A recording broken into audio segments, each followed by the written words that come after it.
hello. Welcome to the Today-ish podcast. I am your host, James Lee, and with me is...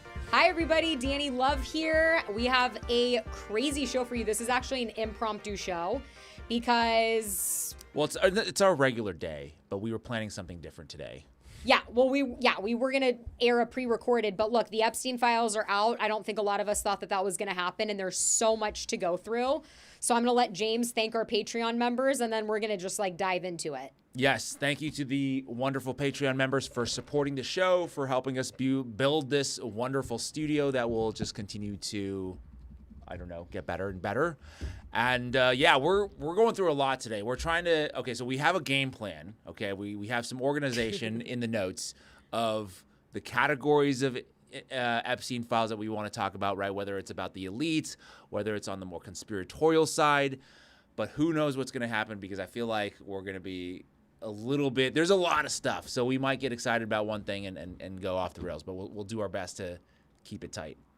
Yeah, we're going to do our best. And I think that we should just start by summarizing how much information came out. 3.5 million documents, 180,000 photos, 2,000 videos, and it's a lot of information, and we're just barely able to scratch the surface. So we'll probably have many of these lives. I wanted to pull up the actual Epstein files in case we want to reference that, searching through the files during the show. So that's what I was doing here. Got you.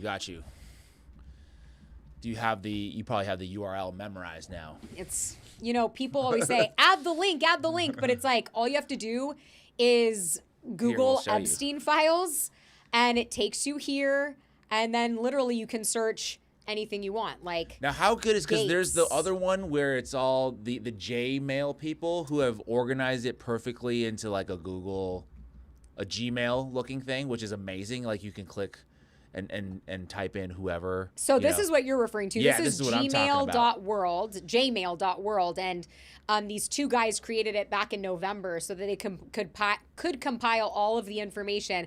They have the emails, and then if you go here, they have all the photos. Yes, it's in a Google Drive.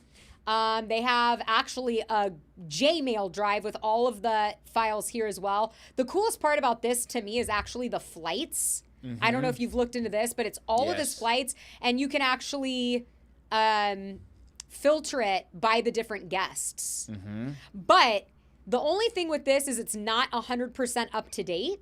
I thought it was 100% up to date. No, I was checking last night. It's 1 million files versus the 3.5. So if you really want to double check and get to it, you have to go to the Department of Justice site to really dig in.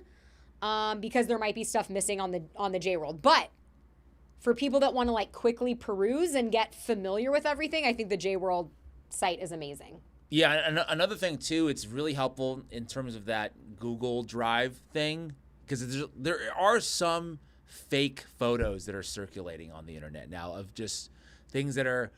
It seems like it's true, but then it's exaggerated for dramatic effect. Okay, so let's get into it. Yeah, so those are, if you ever want to check whether what you're looking at is an AI thing, somebody fabricated it, go to that jmail.world site and see if you could find it on there, because those are the real photos. Or plug the photo into any AI and say, is this photo real? Look, the reason I said let's get into it is because some of the very fake photos that are going around are of Mamdani as Jeffrey Epstein's son, okay?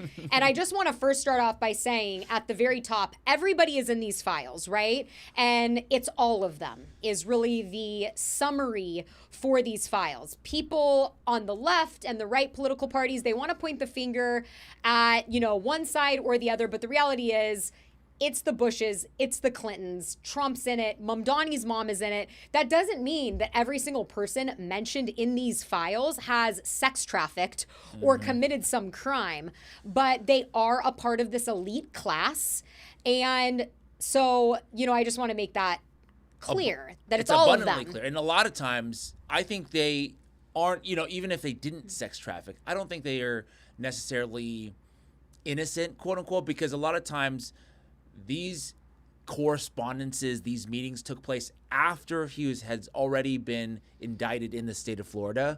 So maybe anytime before that, it was around 2006, if I remember properly, then okay, maybe you're like, I had no idea this guy was that fucked up. But then after that, okay, then now you're just in it for the money, right? Bill Gates we'll get into him later, but he was like, oh, I'm so sorry. I didn't, one of the biggest regrets of my life. Like, bullshit. You already knew that he was, at the very least, this is giving him the benefit of the doubt, just believing everything he says.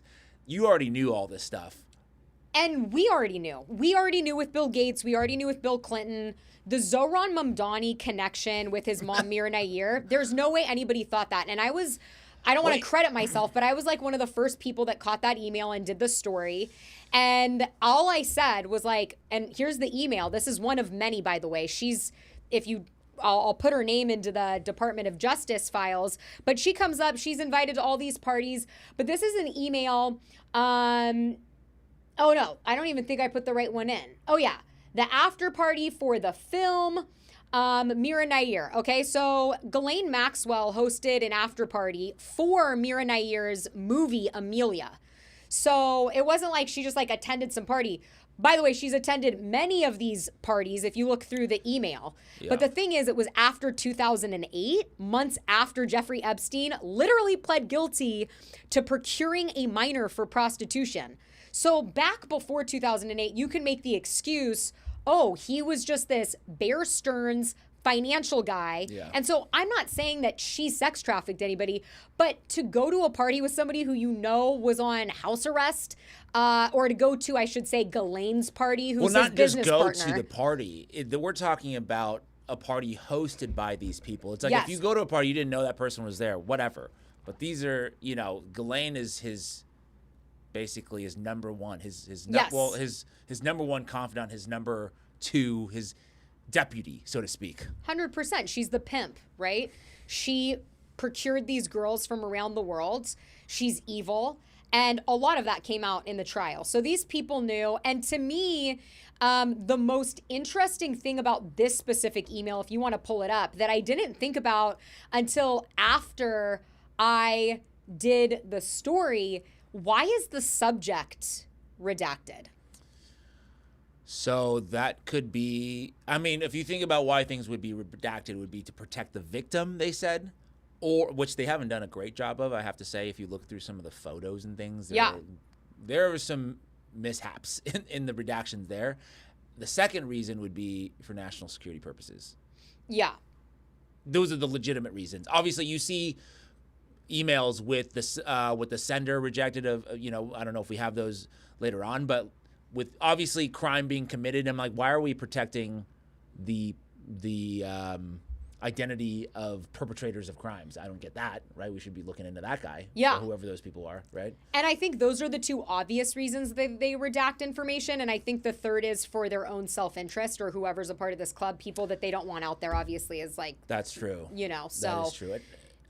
And then I don't know if you covered this at the very top, right? Because you said this was 3 million files. But apparently this is only half of the files that they have. Well, and I saw a meme, somebody said, and you might have reposted it too, something along the lines of they had a year to clean up these files. And by the way, they had far longer than a year. This has gone through several administrations, and they're all in it.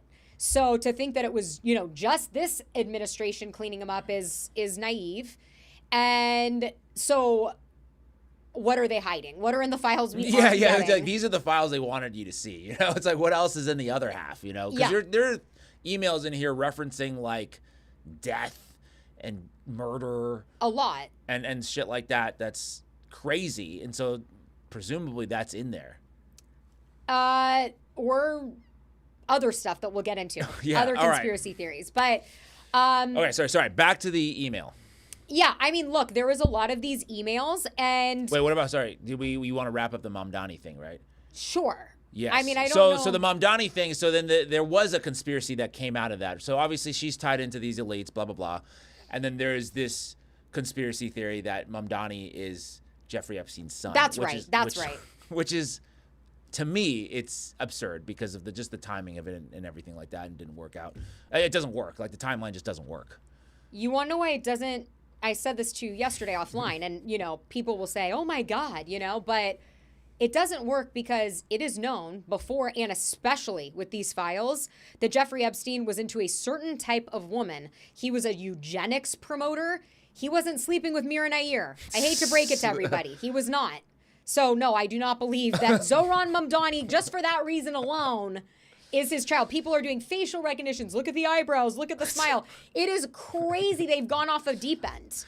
Well, I think, okay, so part of me thinks that is planted story a little bit, because once you start planting these things that are insanely... What is a planted story? That Zohran is... Yes. Yes, because once you go there, then it helps dismiss some of the other more legitimate conspiracies within the files. Because it paints the whole thing as crazy. Whereas some of the stuff that we're about to look into is not crazy. It's within reason, but it's a way to discredit. So we don't know who's promoting those stories. You don't know who's amplifying, pushing the button behind the scenes to make this story go viral, and then you have regular people go, oh, the Epstein file, that's some crazy shit. Mamdani-Epstein's son, no, this is ridiculous stuff, and then, they lose interest. Well, of course, people would love that, right? Because he's the youngest mayor of New York City, and Republicans are like, he's a socialist, they don't like him, so this was just a perfect in for them. But the whole point for me bringing this up was the fact that what I've been saying to you the whole time before when we were talking about the elections. For those of you guys that don't know, me and James bet on the New York mayoral race, and I lost to James. James thought Zohran was going to win, and I had to buy him dinner. And I was just saying from the beginning, this is not somebody that just came out of nowhere. This is a Nepo baby. He was a silver spoon kid, and I was bringing up the fact that his mom was an elite, and that was kind of a conspiracy theory at the time. And so this just kind of proves that. Of course, everybody wants to, talk about that Trump is in these files. This is someone that we knew was going to be in these files. Elon Musk had said it. Everybody had said it. And so this was a FBI tip line. This is the big thing that everybody is bringing up. This is one of the first things that I saw brought up, which is this, I don't know, kind of crazy thing about how Trump was involved in raping very young women. Although one thing, so I didn't actually post a story about this because it's unsubstantiated, and it seemed like it could have been made up potentially. Well, it's unsubstantiated, and I think the other important part is that these claims came in 2018 when he was already president. Exactly, yeah.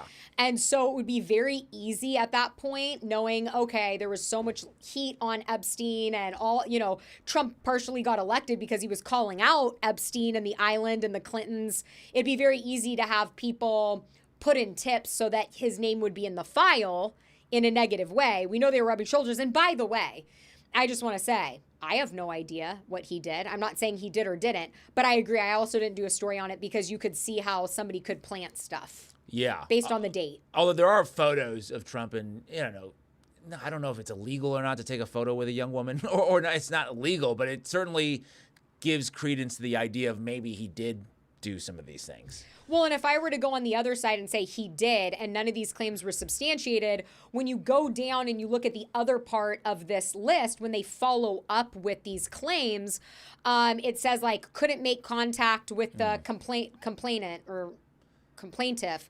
Couldn't. That's a new complaintiff. What? Well, how do you say it? I don't know. Maybe the person. I don't even know if there's a name for this. I think it is complaintiff. The source. I would call him the source. Okay. Well, if it's not a word, it should be. It sounds legit. I know it does. And look, we've seen what's happened. Everybody knows what it means to be Clintoned, right? Everybody knows what it means to be Clintoned. It's very possible that the claims are real and that they just weren't able to reach the victims because they were offed. One of them was can't confirm because in an amnesia mental state. Like anything she says is discredited. And we've seen that card played many times with people. Kanye West being one of them. Oh, you can't trust what he has to say. He's bipolar. So who knows is my point. But of course, we wanted to bring that up because that was a big topic. Everybody was, wanted to see if he was going to be in the files, and he was. And that's basically what it was. No, he's big time in the files. There's no doubt about that. I think it should absolutely be investigated. Now, he's saying the files exonerated him. I don't know if we have that clip. I don't think we do. But did you see that clip where he's like, oh, the files are great, make me look great? I'm like, I don't know if that's true. First of all, it makes you look like a Mossad asset because, there's legitimate claims, which we followed up on, which we'll get to later, about his ties to Dershowitz, getting, briefed by the Mossad and Jared Kushner, this and that. I'm like, doesn't make you look great in that sense. There's other things in there with the photos. So I don't think it exonerates him. I mean, look, at the end of the day, we're going to be talking about, different elite families. And that's what I'm really excited to get into. When we talk about the Rothschilds, when we talk about the Medici family, when you talk about the royal family and these different bloodlines, right? The Medici family. Yes. From Florence. Yes. And Italy. Wow. Some of these are the original, there's these conspiracies that there's 13 families that rule the world. Some people call them the Illuminati, the people in the shadows that are really running things. And we know that, Jeffrey Epstein made it very clear in one of the emails, which we'll pull up, that he was a representative of the Rothschilds. I actually think that's in an email to Peter Thiel, interestingly enough. I thought it was redacted, that email.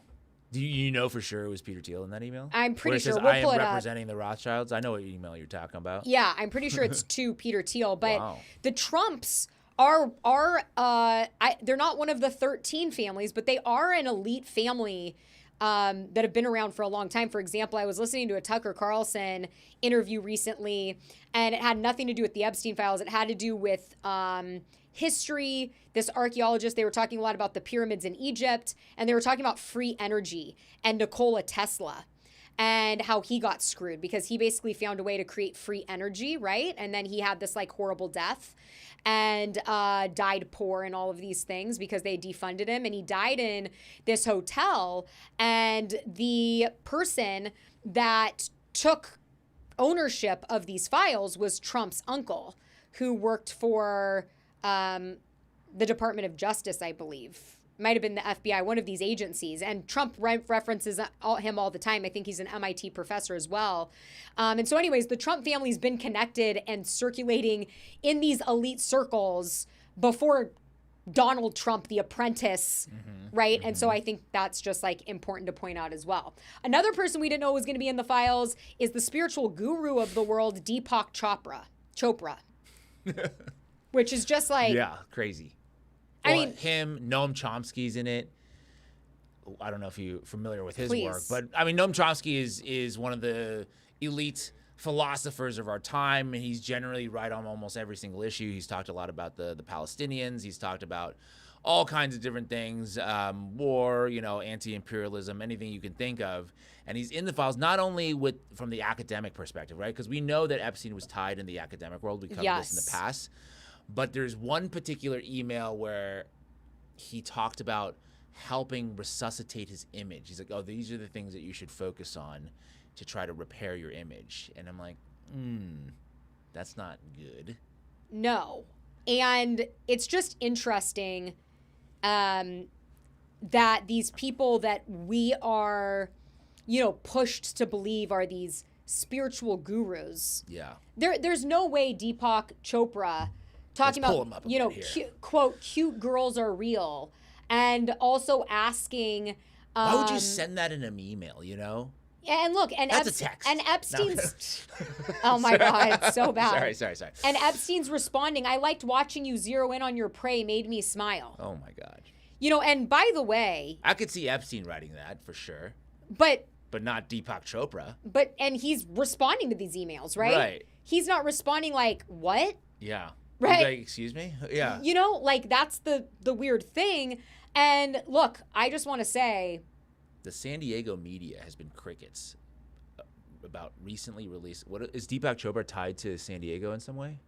Yeah, I think he is the professor in the Department of Family Medicine and Public Health at the University of California, San Diego. You know what? I'm a San Diego-based media figure. Maybe I'll do a story on Deepak Chopra. Let them know that we're watching. So, in high school, I loved Oprah. My mom was not that type of a mom. And I would come home from school and I would be like, did you record Oprah? Really? Yes. And she's like, you're so weird. She thought it was the weirdest thing. But I loved Oprah. And I wrote my high school SAT essay on Oprah. Loved her. I just thought she was just the most amazing person. And then, I started opening my eyes to different conspiracy theories. The Maui wildfires, her property there. There were some things that really, I was like, whoa, is she evil? It's weird that she's tied to a lot of these people, right? She's tied to Harvey Weinstein. She's tied to Deepak Chopra. She's tied to this guy, John of God. And that was supposed to be this spiritual healer who ended up, being put in jail in Brazil, I believe, for child trafficking.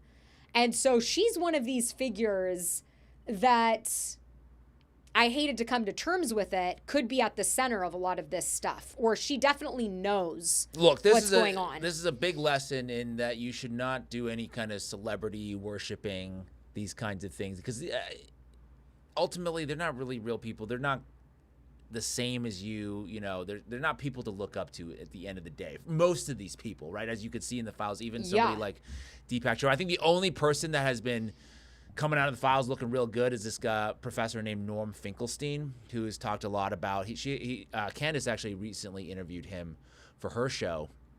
And somebody wanted him to meet with Epstein about whatever. And he's like, I'm not meeting with this pedophile. I'm not doing it. Good for him. Yeah. But it's incredible how many people didn't say that. Yeah. There's one. Yeah. In 3 million emails. Yeah, I know. It's crazy. And here's just to wrap up all the people that are in it, a declassified email from the Jeffrey Epstein shows a planned visit to their, quote, girls of Bill Gates, the Clintons, Woody Allen, Peter Thiel, Gordon Brown, Bill Burns, the Sultan of Dubai, Stephen Koslin from Harvard, and others. The visits were being planned by... This is all these guys in one... Yes. They were being party. Planned by Kathy Rumler, is that how you say it?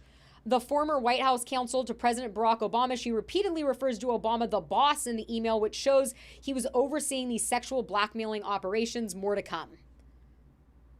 So it's just really odd. Yeah. Right? And it's not odd if you think about it. Yeah, you're right. It's actually completely... I should say disturbing. Yeah, it's disturbing. It's completely expected. It's not surprising or shocking in a sense that, elites are getting into these crazy parties. And I mean, this is everything all the conspiracy theorists have talked about for years, right? They're running all these sex trafficking, pedophilic kind of parties, Hollywood, satanic rituals and things like that. And it turns out, there is some evidence of those kinds of things. Even though, I'm not a person that digs into that stuff regularly. And I think, oh, man, that sounds awful. But potentially, I don't know, once you get to a certain class, once you have a certain amount of money, you start getting into these things. It's like a drug, You do one thing and you're like, oh, okay, that was good, but I want to push the boundaries to the next thing and the next thing. These people in these emails? Yeah, exactly. It's like they go to one of these parties. Maybe they don't participate in any of the illegal stuff, but they see it happening over there in the corner. And they're like, oh, I want to go back to that. As the conspiracy theorist in the room, what happens is they know that if they make these sacrifices with their morals, that they will get fame, money, wealth, and power. It is literally like the different storybooks where you sell your soul. And so people that want to be famous, right? You've heard about different sacrifices. If you look through different Hollywood celebrities and parents that have died and children that have died and friends that have died, there is this long-standing making a deal with the devil, right? And so we knew that they were going to parties, but speaking of conspiracy theories, something that has been around for a long time is the Pizzagate stuff, right? And people said... Conspiracy theorists have lost their fucking minds. So can you summarize, because there's different levels of the Pizzagate conspiracy. So what was the main kind of key talking point of what was going on? It's like a specific pizza parlor that's what's happening in, or they're saying pizza is a code word, which now we come to know is pretty true. So what was that specific conspiracy? It was, in layman's terms, that Hollywood... elites were trafficking and abusing children, sex trafficking them, and they were using pizza and different forms of pizza, hot dogs, and things like this as code words. But not like they're not being trafficked through pizza places and things like that.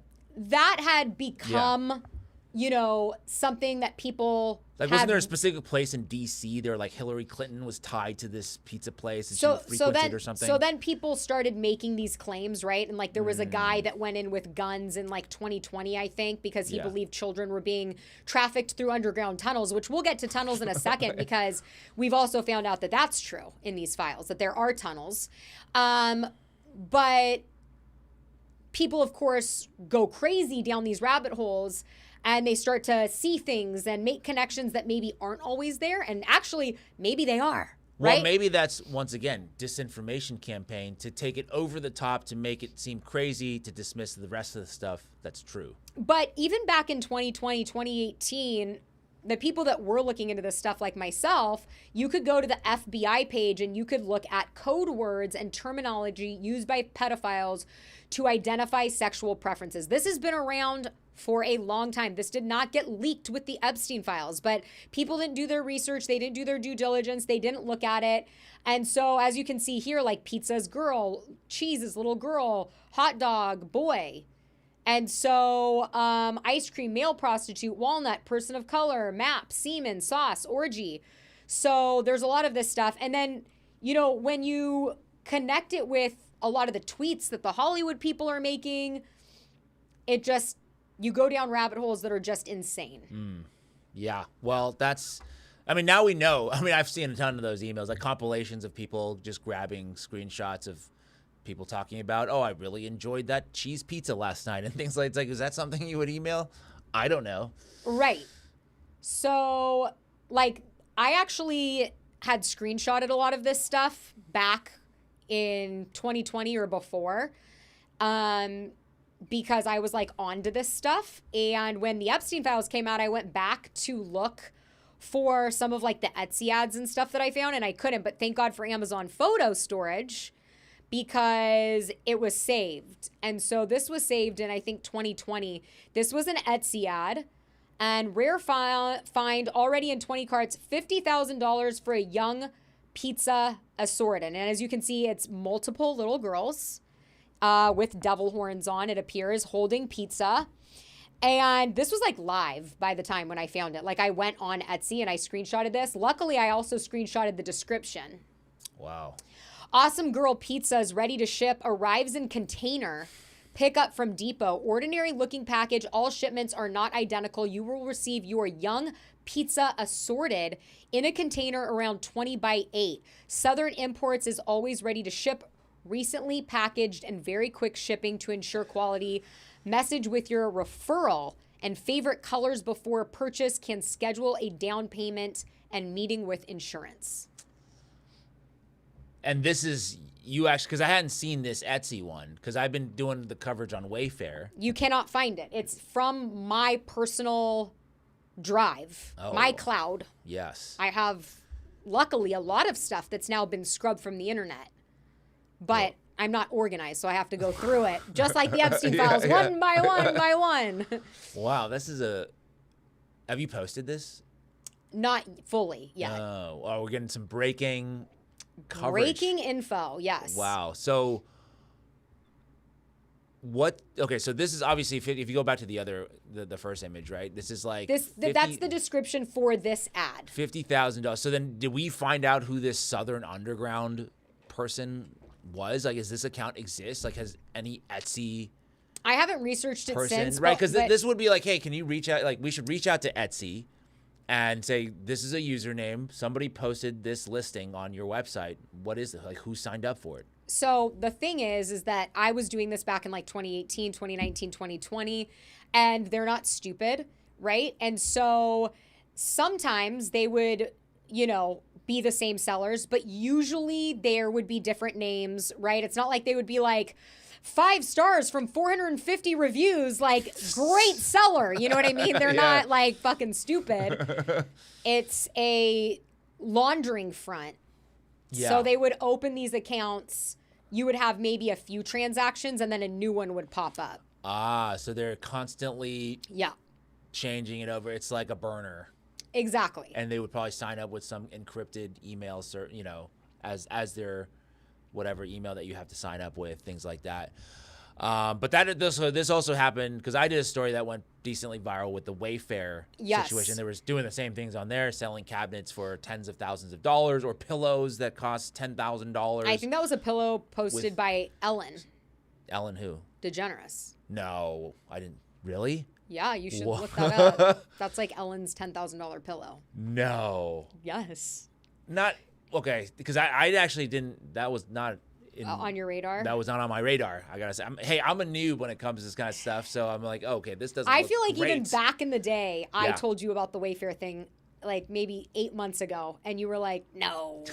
yeah. You were talking to me about that. I'm like, no way. And then there was that one email that came out with Jeffrey Epstein's assistant, I believe. Was it Shuliak? Karyna Shuliak? That's not his assistant. That's his girlfriend. Okay, so who? Which is really important. It's Karyna Shuliak, and I do want to get into her.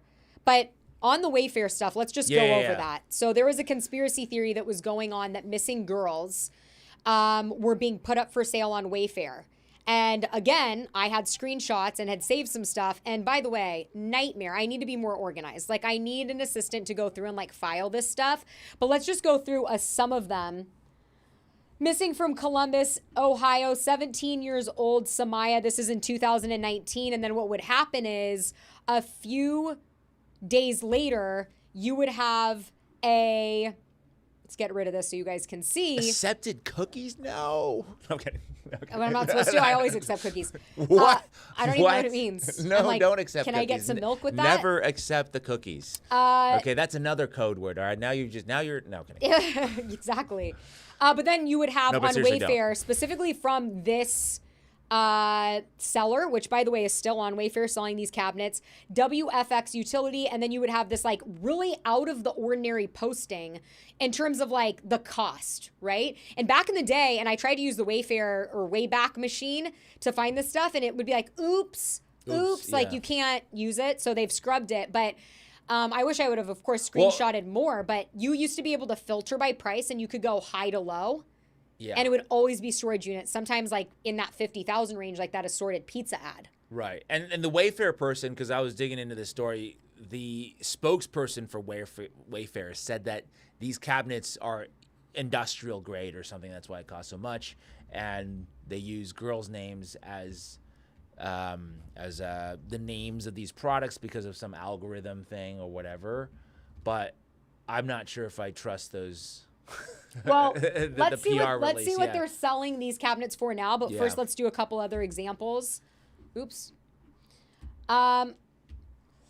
Yuritsa Castro, 2020, Connecticut, 16 years old. Few days later, Yuritsa Storage. And by the way, these are not... That's very bizarre. These are not... I specifically picked names that are unique, right? Oh, yeah. These aren't... Like this isn't the Jennifer cabinet. Mm-hmm. The Ashley cabinet, right? Right. I don't know personally anybody named Yuritsa. Yeah. Or Samaya. $13,799. By the way, same cabinet, different price.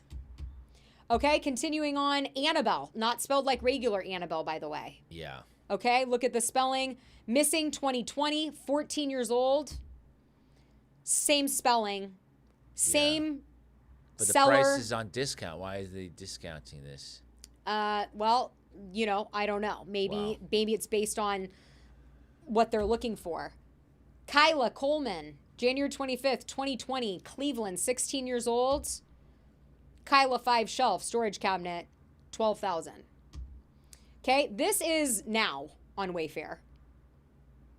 Wow. $139. By WFX Utility. Same seller. Yep. Now it has a normal name, which is metal garage storage cabinet. Yes. Yep. And here's the receipt that was found in the Epstein files that got everyone to bring this conspiracy theory back up. Now, I will say I don't believe that this means anything. Really? You don't think this is something... There's no description on this. And I've told you offline, I went through hours of trying to track this order. I pretended that I was Karyna. I got on the phone with customer service. I was inputting the tracking number. I said I needed it for my tax purposes. what's the item description? Because I was like, if I can at least get the item description, right? Yeah. The thing is that we're going to get into it. Karyna Shuliak was Epstein's girlfriend. A lot of people think that it was Ghislaine Maxwell, but it wasn't. It was this woman born in Belarus in 1988. She was 20 years old when she met him. They had a 8 to 10 year relationship. 2 days before he, quote unquote, passed away, he changed his inheritance plan, signed almost everything over to her. We're talking about all the properties: Palm Beach, Zorro Ranch, the Paris apartment, the New York location, $100 million in cash, an engagement ring that was 33 carats. Can you believe that number, 33 carats? So we're going to get into her, but she's the one that made this ad. And there are so many emails with her because I've gone down a rabbit hole searching her name. And she was on Wayfair and Etsy a lot and speaking to interior designers because she was like remodeling the places. So could it have been a storage cabinet for $8,450? I don't know. We don't know. Yeah. But it brought that conspiracy back up to light, which I do believe is true. And one of the victims, I posted this story. I don't know if it was yesterday or the day before. I think it was yesterday. And one of the Jeffrey Epstein victims liked the story and started following me from that story, which I feel like gives it even more credence. They yeah. Know. Because a lot of these victims, you know, they rely, I mean, unfortunately, because they're probably under some kind of pressure to not speak about these things, or they have some kind of legal, they're tied up in a lawsuit so they can't speak on it. So they oftentimes they're hoping other people talk about it, you know, to get the word out. Yes. Well, that's, yeah. So, okay. So that's another, who's this? Is that JonBenet Ramsey? Yeah. So this was another photo I had when I was going through my Amazon. Oh, aren't they like family friends or something like that? I don't know about that, but I just found this when I found my cheese pizza assortment and I re-screenshotted it. Yeah. Because it's just making the point that Epstein has ties to missing girls. Because the reason I had screenshot this is because if you notice right here in the background, that's Ghislaine Maxwell. It's pretty clear. You can see. There she is, which is just odd, right? Because that was a big mystery. Where did she go? Yeah, I thought they were family friends or something. I don't know. You should look that up. I'm gonna do some live search right now. But here is Karyna Shuliak on the receipt, just to kind of finish this up. And there's a picture of Karyna and Jeffrey Epstein. Go back to that is Ghislaine Maxwell in the background, right? Right there, yeah, I believe so. I mean, it sure looks a lot like her. And it just kind of adds a new angle to the JonBenet Ramsey abduction and murder. Or we don't know. Murder or not, I don't know. Right. All right, I'll come back to you with the fact check here. But yeah, this is Karyna, and you know, everybody believes that Ghislaine Maxwell was his significant other. And here's a great little summary that I screenshot for everybody. Karyna Shuliak, like I said, was born in Belarus in 1988, and she was a dentist. And I posted a story about Karyna this morning, and Ian Carroll brought to my attention that if you were to fake your own death, it would be great to have a dentist around. Because of the dental records? Because of the dental records. I mean, you could literally, we know they had a lot of bodies. You could literally take out somebody's teeth, implant them on somebody else, and say, look, you can prove by dental records that this was Jeffrey Epstein. Yeah.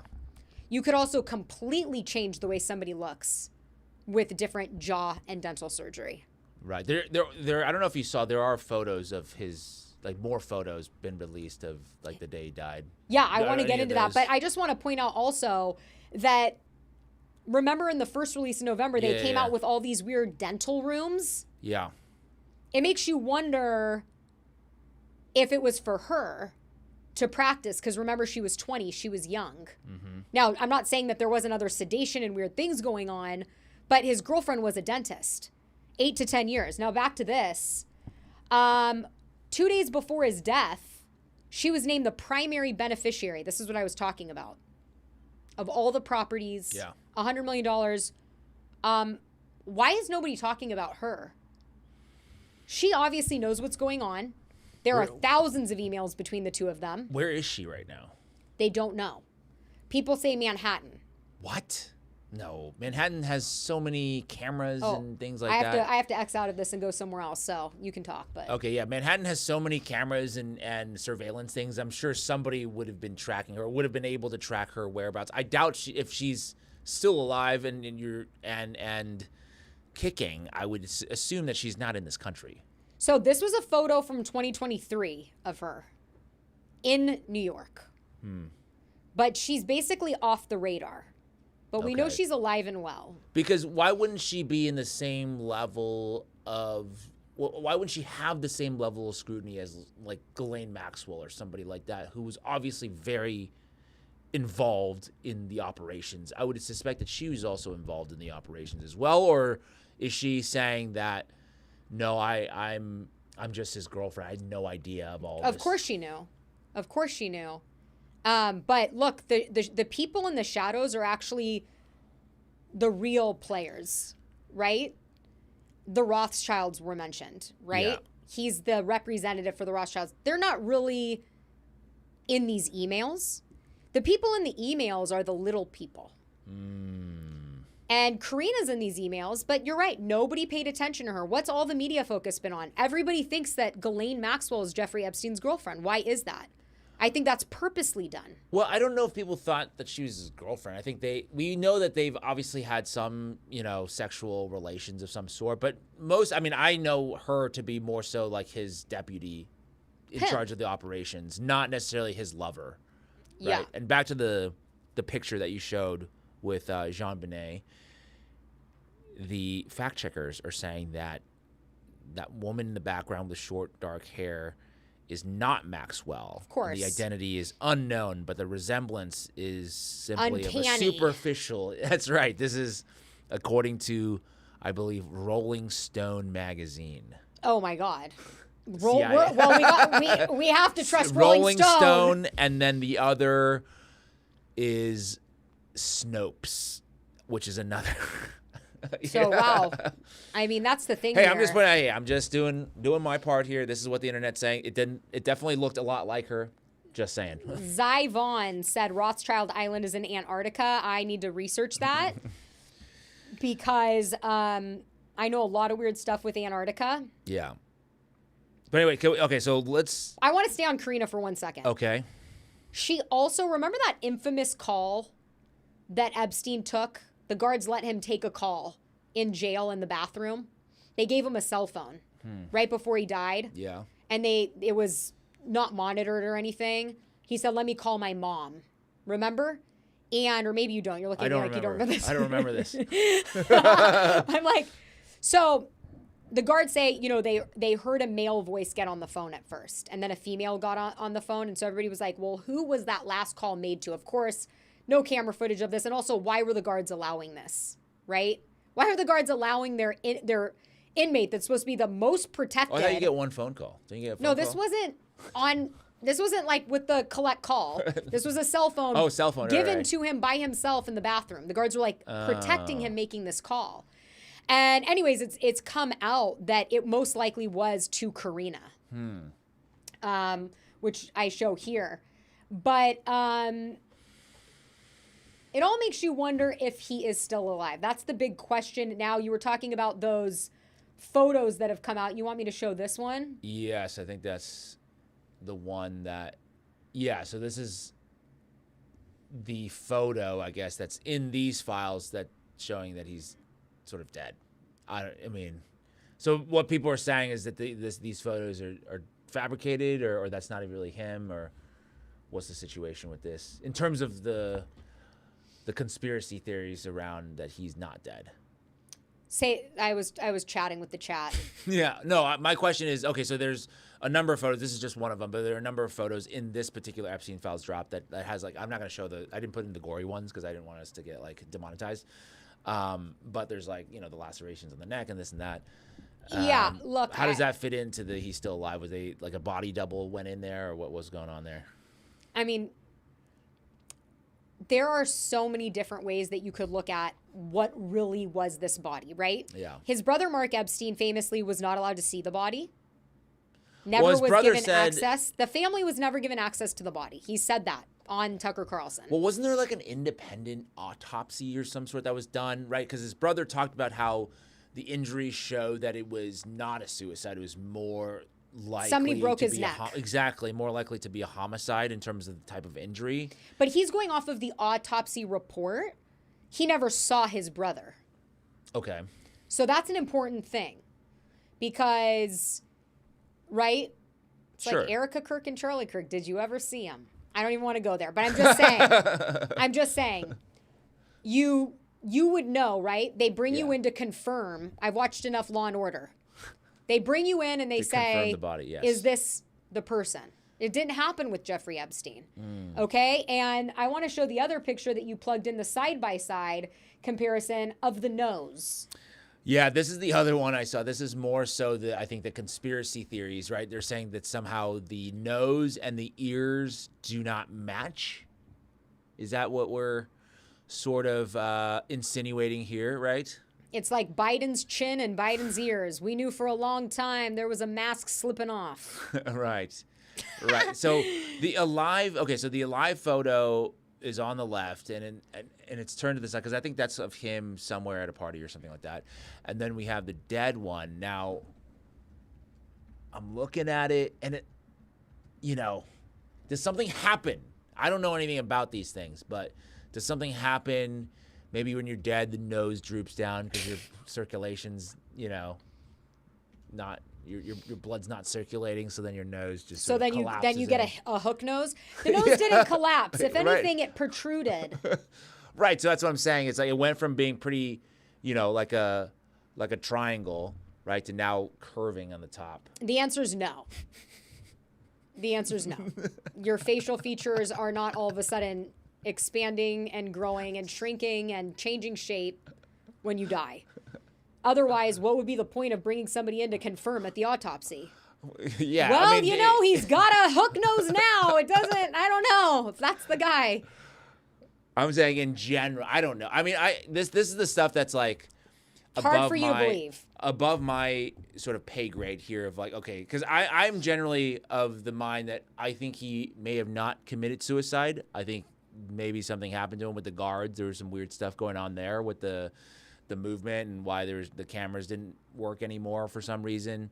Like that's where I'm at in terms of the conspiracy, because that is in itself, maybe that's a level 1 conspiracy, right? You're on like, level 7. Wait, what's the level 1 conspiracy that he didn't kill himself? Yeah, that's in general. I think a lot of people, I think more than 50% of the public, if you ask them about this, would say, yeah, I don't think he killed himself. Yeah. And I think that when you look at different footage that you've seen of different elites and high ups talking about how what we watch is a big show. Yeah. And things are orchestrated. Specifically with the different intelligence and people that Jeffrey Epstein was tied into, I think you could easily make the connection that there was a body double put in, maybe even with his teeth put in by Karyna to confirm dental records. But at the end of the day, I personally think that Jeffrey Epstein is still alive, 100%. And I think this for several reasons. One of it is because of a 4chan leak that got leaked in the files. Have you seen this? I have. This was posted by a prison guard the day before Jeffrey Epstein supposedly killed himself. And they've now been able to track it to the prison guard. So that is confirmed. Not saying anything after this, please do not try to dox me, but last night after 0415 count, they took him medical in a wheelchair and cuffed, but not one triage nurse says they spoke to him. Next thing we know, a trip van shows up. We do not do releases on the weekends unless a judge orders it. Next thing we know, he's put in a single man cell and hangs himself. Here's the thing. The trip van did not sign in and we did not record the plate number, and a guy in a green dress military outfit was in the back of the van according to the tower guy who let him through the gate. You guys, I'm shaking right now, but I think they switched him out. So I would interpret that as everything before the last sentence. of maybe there was some shady things going on and they killed him. We don't know who the guy coming in with the van, this and that. The switch out part would be like you got to put another body in there. It just seems like a level of complication above just, murdering somebody in the prison. It is a level above. Yeah. And a lot of the stuff that... I don't know. So there's nothing before that would indicate the switch out. Everything before that, the way I would interpret it is... Well, until you get these pictures.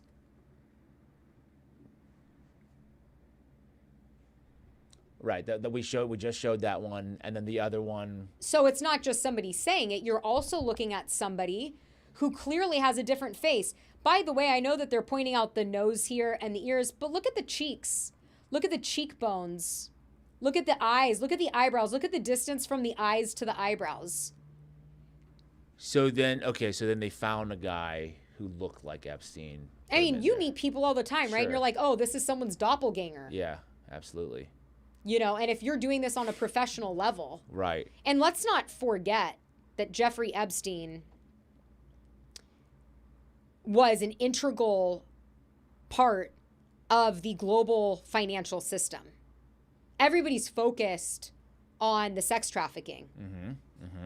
But it was made really clear in the Steve Bannon interview, the 2-hour-long interview that I told you I watched twice. And people might get mad at me for saying this. He was a genius to a degree. And you would have to be to get away with what he was running for so long.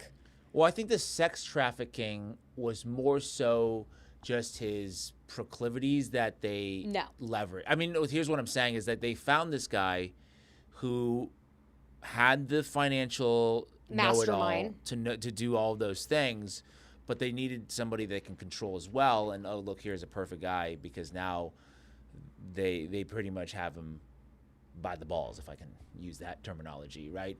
It's a part of the whole scheme. And then now he can go out and he can also share this with other people, get other people blackmailed, right? It fits together. In my mind. In my mind, the sexual stuff is to facilitate the deal making. Right. In my mind, he's a vampire that's been around for hundreds of years. And he didn't pop out of nowhere.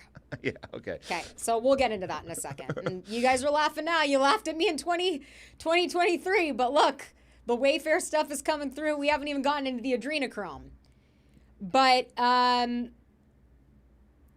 he was the number one guy that different countries, these extremely powerful families turned to when it came to the financial systems. And he actually described the financial system in a way that made a lot of sense to me because I'm really into health and I'm into whole body health.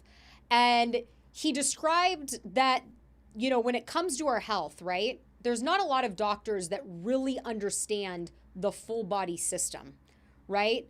If you have a problem with your brain, you go to a neurologist. If you have a problem with your heart, you go to cardiologist. Your lungs, pulmonologist, right? Well, there's actually a lot of Eastern doctors that treat the body as a whole. So it's like if you are having stomach issues, it's not necessarily something wrong with your stomach. It could be from somewhere else like your legs or your foot. And that's why, that's part of the reflexology thing, right? Through your foot, you're able to Well, and acupuncture, yes. Traditional Chinese medicine, which I'm very into.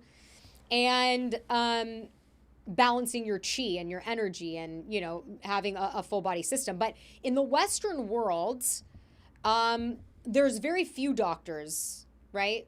That almost no doctors, you could say, that really understand. In fact, when you go to the doctor in the United States, they rarely even ask you when you have an issue, what are you eating? They don't even really study nutrition at all, right? Even though they take the Hippocratic Oath. Hippocratic Oath. Yeah. And Hippocrates said, food is thy medicine. Medicine is thy food. Mm-hmm. But yet they don't study nutrition. I think that's done purposely. And so he related it to the banking system that you have your bond guys, you have your stock guys, you have your crypto guys, you have your derivative guys. But there's very few people, and by the way, I'm referencing the Steve Bannon interview, but there's very few people that understand the global financial system in the way that there's very few doctors that understand the full body health, right? What about a guy like Klaus Schwab? You think he understands the financial system, or a Larry Fink, these types of... I think they are below Epstein. And this is why I think he's alive. I don't think they can go without him. They reference in this interview when he was in jail in 2008 and the financial collapse was going down. It was when he was in jail. And that's why the financial collapse happened. It wasn't to do with the mortgage. It was Epstein was in jail so he could no longer facilitate solutions. And actually that was implied in this interview. Wow. And he had 2 calls a day.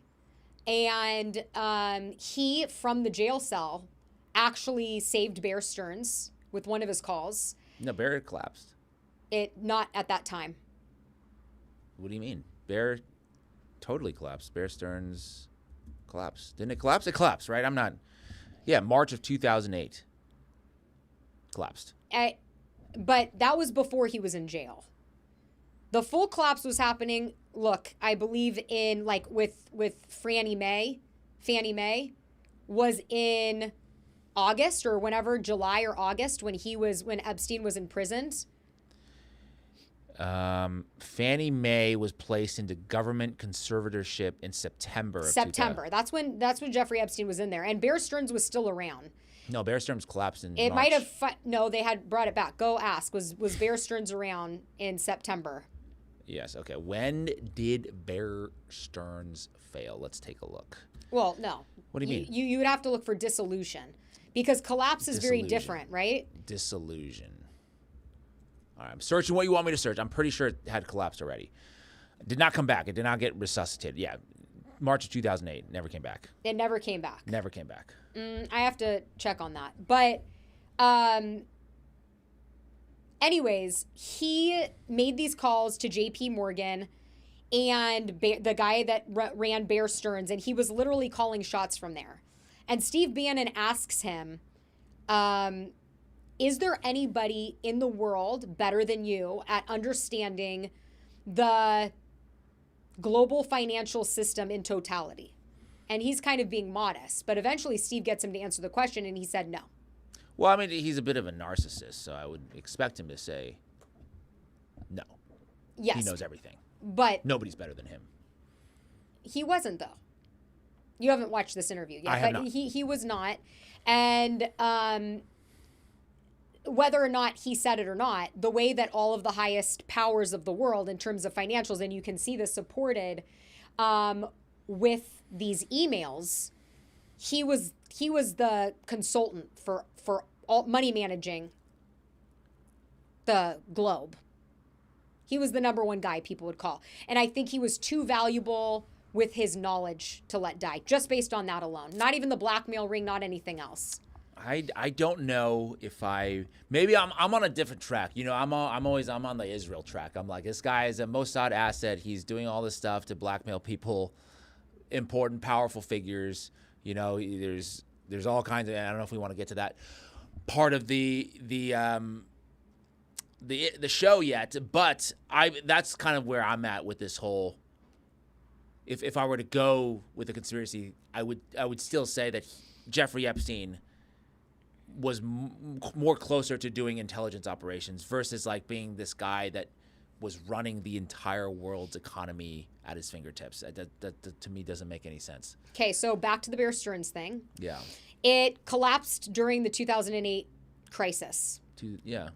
March. And he made his first call to Bear Stearns. He made a second call to JP Morgan Chase. JP Morgan Chase stepped in and acquired it. Yeah, I know. So he was a huge investor in Bear Stearns. He didn't want to lose his assets. So sure, it collapsed because it was acquired by JP Morgan, but the assets and everything did not dissolve. It was saved by JP Morgan. The bank bailed it out. That's how all the banks work, though. I mean, every single bank that quote unquote collapsed, the assets were bought for pennies on the dollar by other banks. It was, but the point is that they were saved by the government takeover. You were saying they collapsed, but they really didn't. They did collapse. Well, they were acquired. They were insolvent. They were no longer able to meet their financial obligations, so they collapsed. But other banks, they still have assets on the books, and that's where other banks would come in and because they have the liquidity to be able to pay off. But the whatever point all is these- that like Lehman's Brothers, they also collapsed. but they were not acquired. They were not they were not saved by the government. And that's the difference, is that Jeffrey Epstein was making that call from jail and making the decision with these financial powers to decide what was going to be saved and what was not. Interesting. Is that true? Yes. You got to watch Yes. that. No. Lehman Brothers was acquired by Barclays. That's so they all these banks, their assets were acquired by other banks. There's no bank that just was allowed, like there was no assets that were just allowed to like disappear into nothing. There was some. Hold on. No, I don't think so. Now we're doing a live fact check, but yeah, based on my knowledge and how banks work, like you know, more recently, right? You had the Silicon Valley Bank, you had all these Yes. regional banks, First Republic, all of these banks that become insolvent and collapses, other banks buy them. Washington Mutual back in the days. What were the other ones? Like ING. They are all acquired by other banks. I mean, you should look it up again, but it says Lehman Brothers filed for bankruptcy September 15th, total 2008. It was a total collapse, largest bankruptcy in U.S. history, and it was not saved by the government. The government claimed it lacked legal authority. I'm not saying it was saved by the government. I'm saying Barclays came and bought the bank.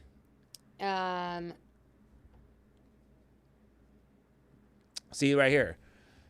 After Lehman Brothers filed for bankruptcy, global markets immediately plummeted. The following day, major British banks, Barclays, announced its agreement to purchase the assets. So they're all acquired. They're not going to let these things just disappear because there's still valuable assets within these banks. They just poorly manage, you know, their portfolio. Yeah. Because these banks collapse were caused by the mortgage-backed securities that were much overvalued. I mean, you're on ChatGPT, so this is not. I don't think they're going to lie about Lehman's. I think. Well, it's saying that you said it does not prevent Lehman's bankruptcy, which is true, and neither did J.P. Morgan prevent Bear Stearns' bankruptcy. Are you Do sure not about assume. that? Yes, I am. I am the MBA guy in the room. Okay, I'm gonna play a couple cards here. I mean, that doesn't mean much to me. Well, you're on chat. First of all, I'm fact looking. checking on ChatGPT here is already I don't a have red flag. I don't have a computer. Yeah, right. I don't have a You computer. have a computer right there. You have the biggest computer in the room. True. No, I don't. I mean, ChatGPT is not to be trusted here. I mean, because you're asking specific things. I don't know what. So, like, what's the point? Okay, so let's refocus. What's the point you're trying to? What's the difference here? It doesn't you're really. trying to make? The only point I'm trying to make is that Jeffrey Epstein is a financial mastermind, and he was extremely important to the global financial system as a whole, and he was, I believe, extremely important to the elite families, the governments that place a lot of these actors to run these countries, and they were not going to allow him to die. Not just because of the blackmail rings and all of that, but because of his intellectual value that he held in this space. Yeah, I'm gonna have to disagree with that. I just don't think that the value that he has is that high that the global markets runs on Jeffrey Epstein's, last little word here. I don't think he's facilitating all of that stuff. He was very skillful at connecting people, right? He had a large list of contacts that he could put A and B together. You'd say, oh, you want to make some kind of deal here? I know some person over there that can make it happen. That's what he was good at. I don't think he's figured out, how all of finance works, and finance would be dead without him. I don't think.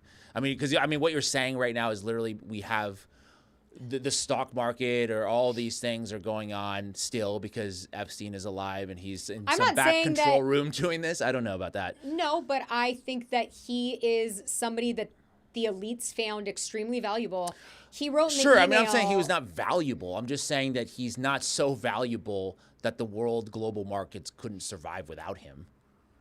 It was if once Jeffrey Epstein dies of old age, you're saying he's still alive, so he dies of old age and then no more, no more economy, or what are we doing? Well, vampires don't die of old age. So, yeah, I did. Okay, so I'm more like he was a Mossad asset. He's doing things on behalf of Israel. He's working with Ehud Barak. He's working to facilitate, trade agreements with countries.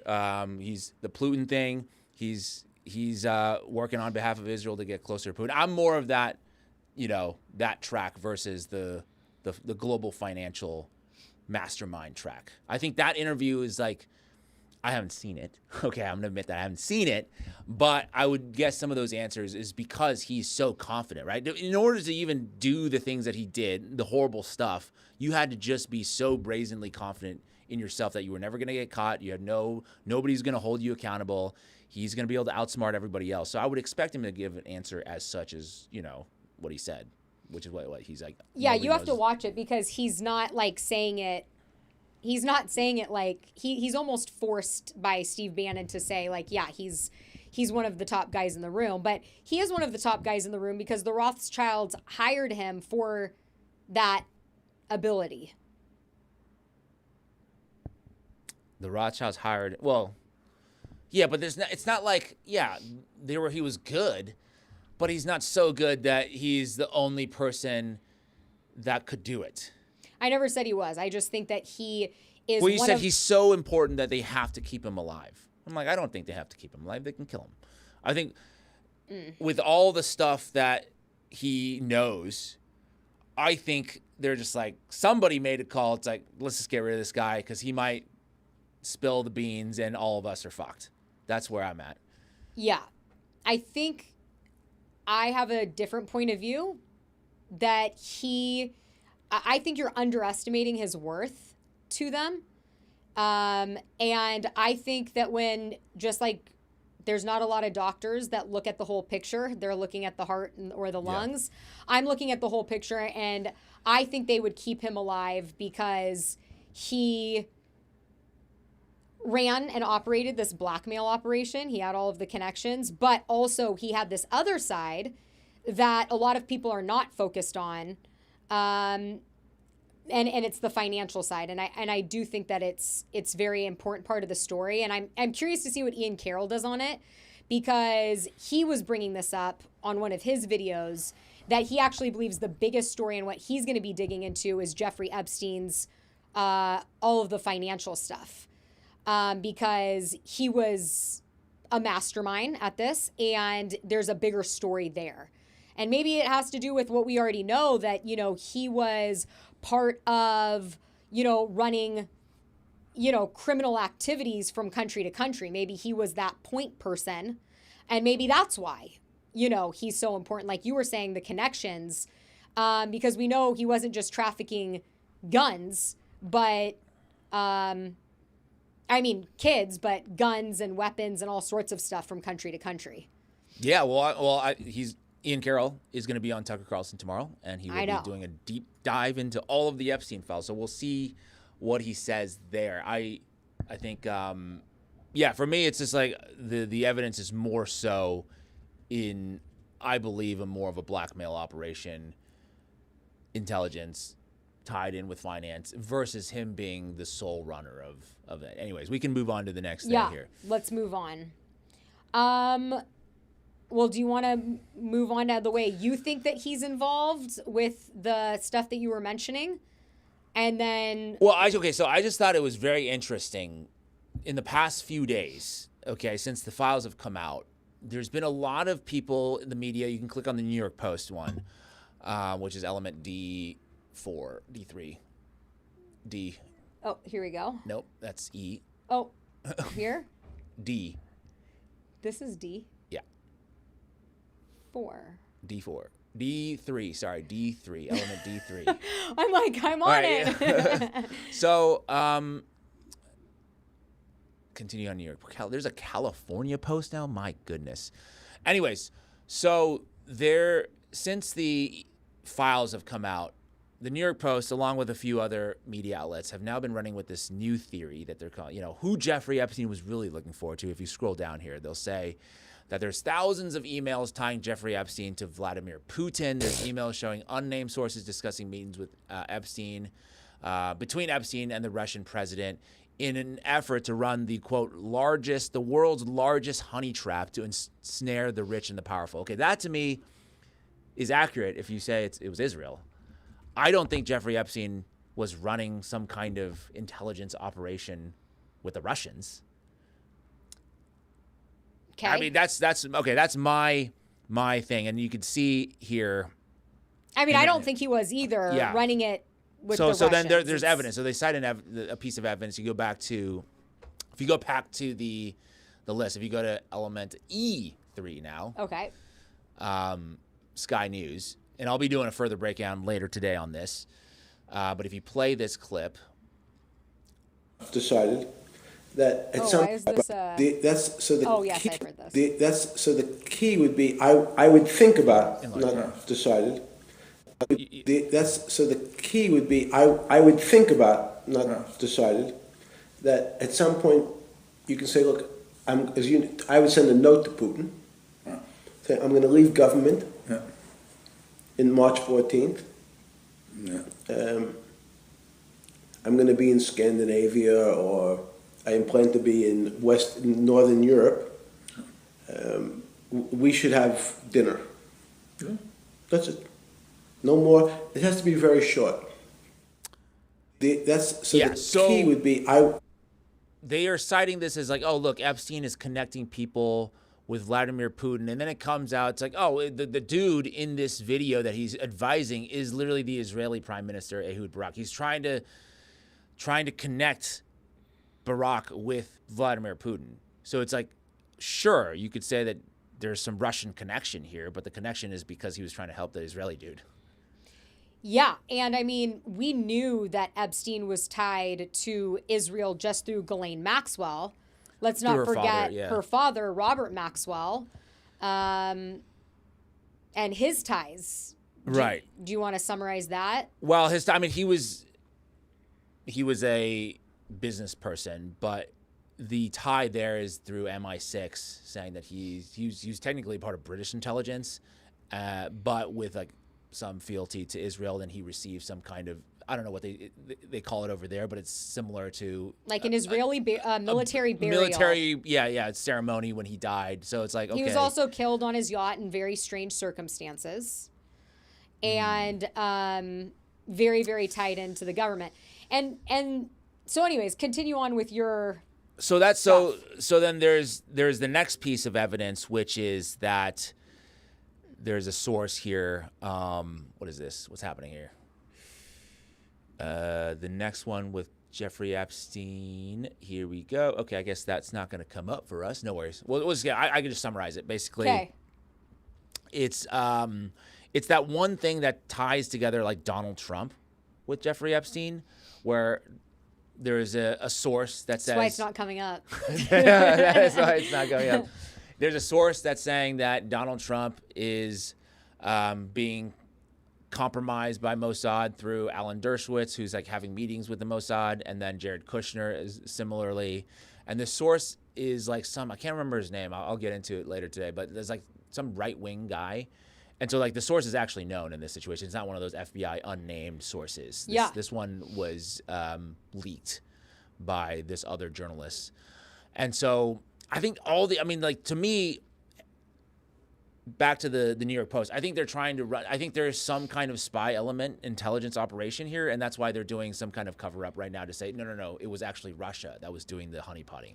I mean, they do this all the time. They always point the finger to try to take it away. I mean, it's very obvious. And look, you're the Israel guy, right? But it's very obvious. I mean, you'd have to be blind to not see that Israel was extremely involved with Jeffrey Epstein. We've known that for getting close to a decade now.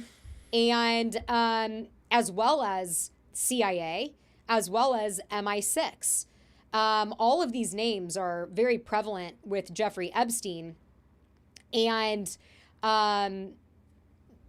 that's kind of the point that I was trying to make earlier. And by the way, I wasn't trying to discredit your MBA status. I mean, MBA does, to be fair, it doesn't mean anything to be in my eyes. No, it's a lot of work and it's amazing. And I didn't go through it, but and you are very smart in business. And I'm not trying to take that away. I was just trying to make the point that, from the information that I've viewed and I've watched, and you need to watch that interview. I think it'll change your mind a little bit. Maybe not. But, and then this information with the different intelligence, I just think he was very important to the global system. Whatever you want, whether that's in finance or the intelligence, there's so many different ways, right? I think he was important, but not so important that you can't kill him. Yeah. And we the changed there. Yeah. I think he has different teeth. Yeah. And, he's maybe living in Israel. We don't know. But, right. There's that one photo that we have of the drone shot, right? Yes. There's like from above. I think we have Yes. that in here somewhere. I think I have it here. Where it's kind of shows like there's some theories like he's either in Israel. Some people say they saw him in Lebanon. Where is it? I don't know because I don't think I was the one to put it in. Oh, I didn't put it in. Okay, so never mind. We don't have it. But yeah, everybody knows there's that photo out there. And also there is an email from the royal family. Sarah Ferguson, we believe this to be, that he had a son. Now, of course, people are going to say... Mamdani. Yeah, No, exactly. No kidding. And of course, people are going to say, oh, he could have had 1 million kids. He wanted to spread his seed and he was into this like one race thing. But I do find it interesting that the royals would be congratulating him. What we believe are the royals. This is allegedly, but there's this email from somebody named Sarah. Don't know if you were still on this BBM. Remember BlackBerry Messenger? Oh, BlackBerry Messenger. Okay. You're thinking of BBLs. Brazilian Get your head out of the gutter.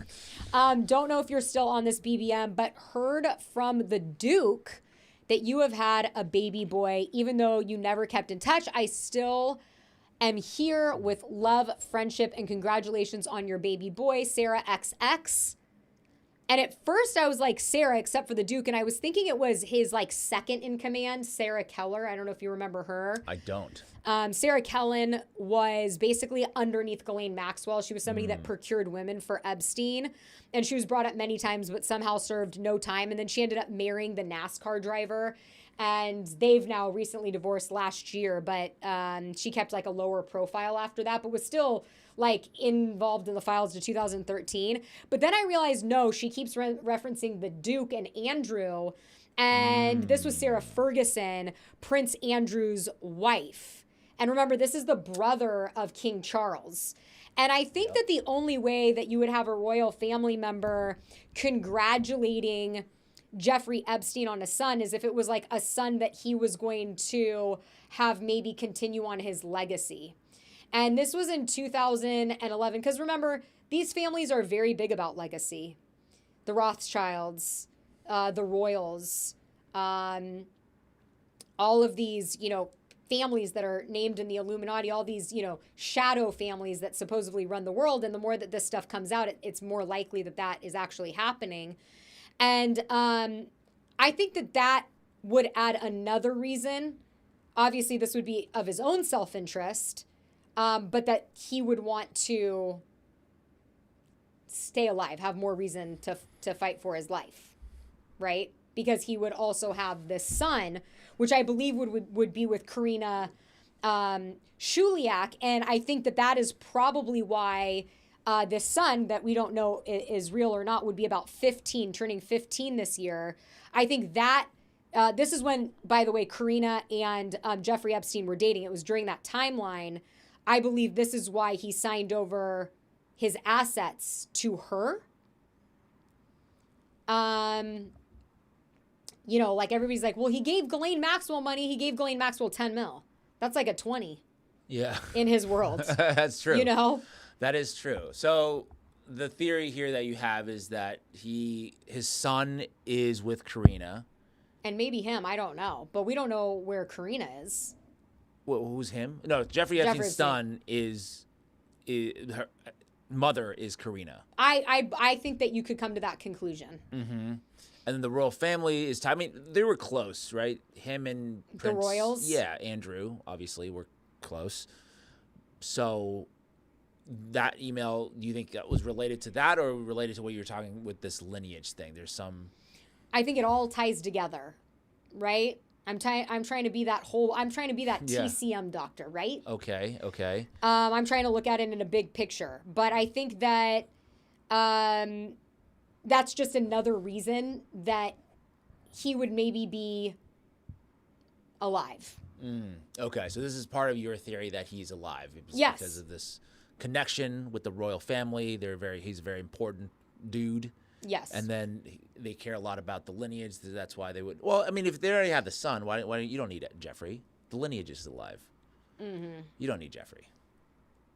Yeah. I'm just saying. I'm not saying this is the reason. Yeah. But I think this is why Karyna got the money and the properties, and why he signed everything over to someone who was not that old at the time. Yeah. So I think I agree with you in the sense that Karyna should be a lot bigger story, because she's not talked about very much at all. Because everybody talks about Ghislaine. You're right. She has received no scrutiny. So I think from this point moving forward, though, I think she will get a lot of scrutiny.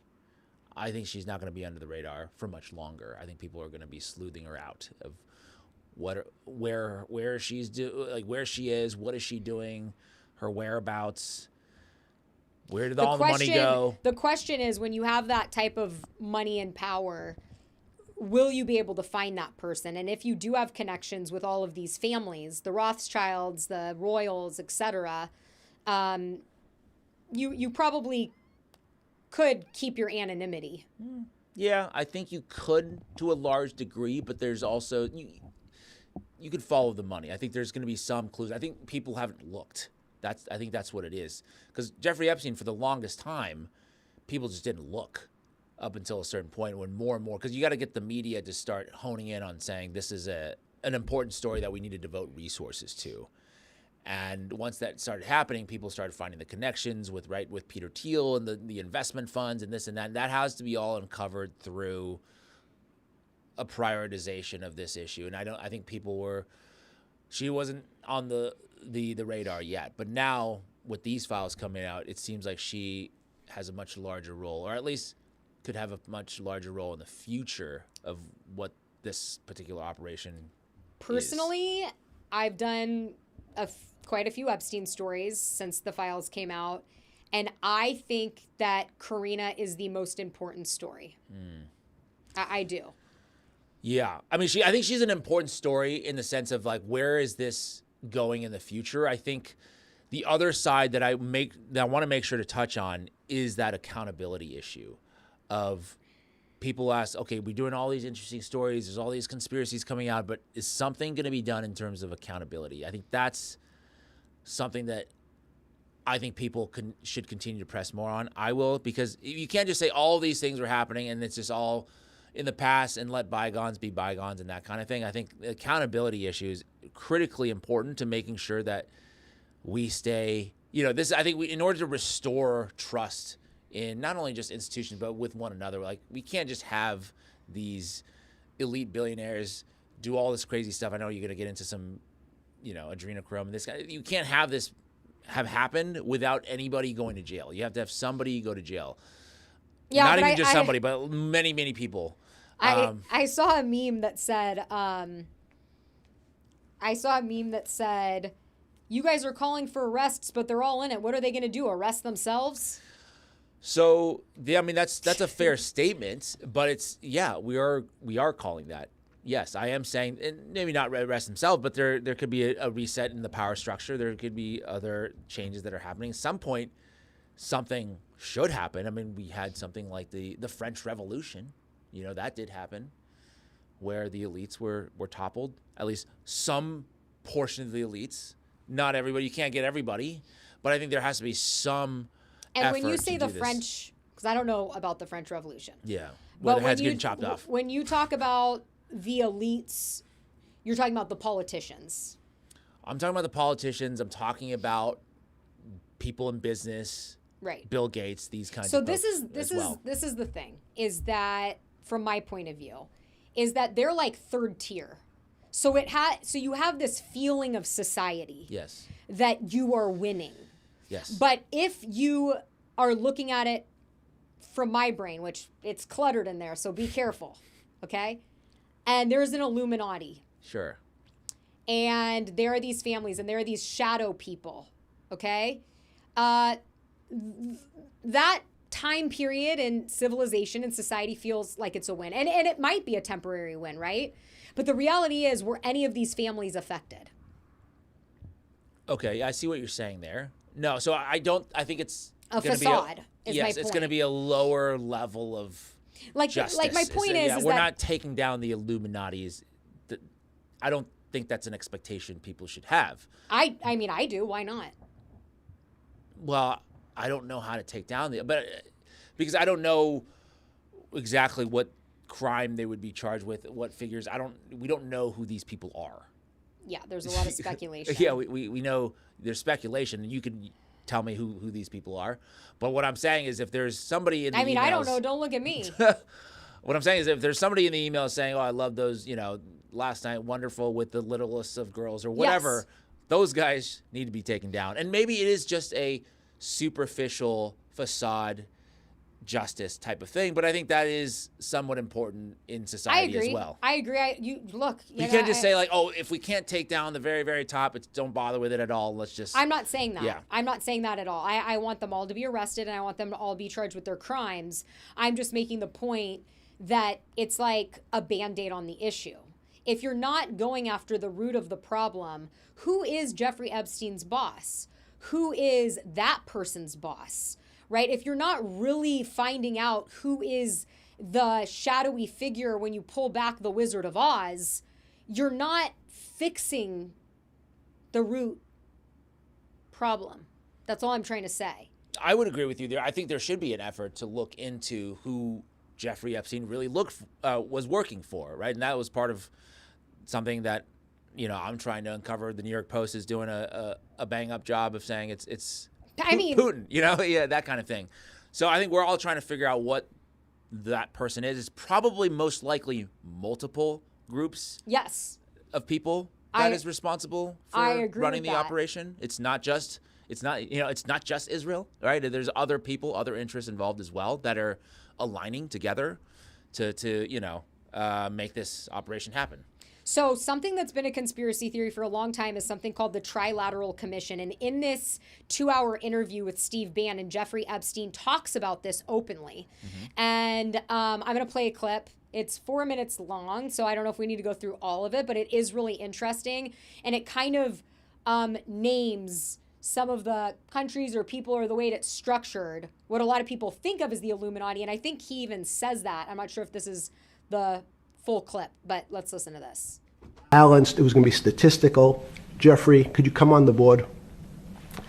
Potentially sit on the finance committee, Nancy Kissinger and a bunch of other people.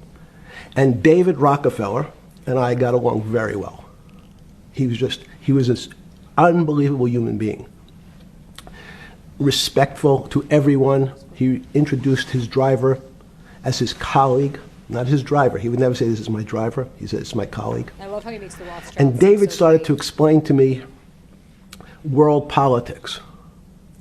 So David would say, Jeffrey, money is going to be sort of the most important things. People don't understand money. You seem to have this knack for money. I said to David, tell me about your life. What was the worst and the best part of your life? So David said, when I grew up, this is kind of irrelevant, but everyone knew I was a Rockefeller. They didn't know that my father told me he would not leave me a dime. No money.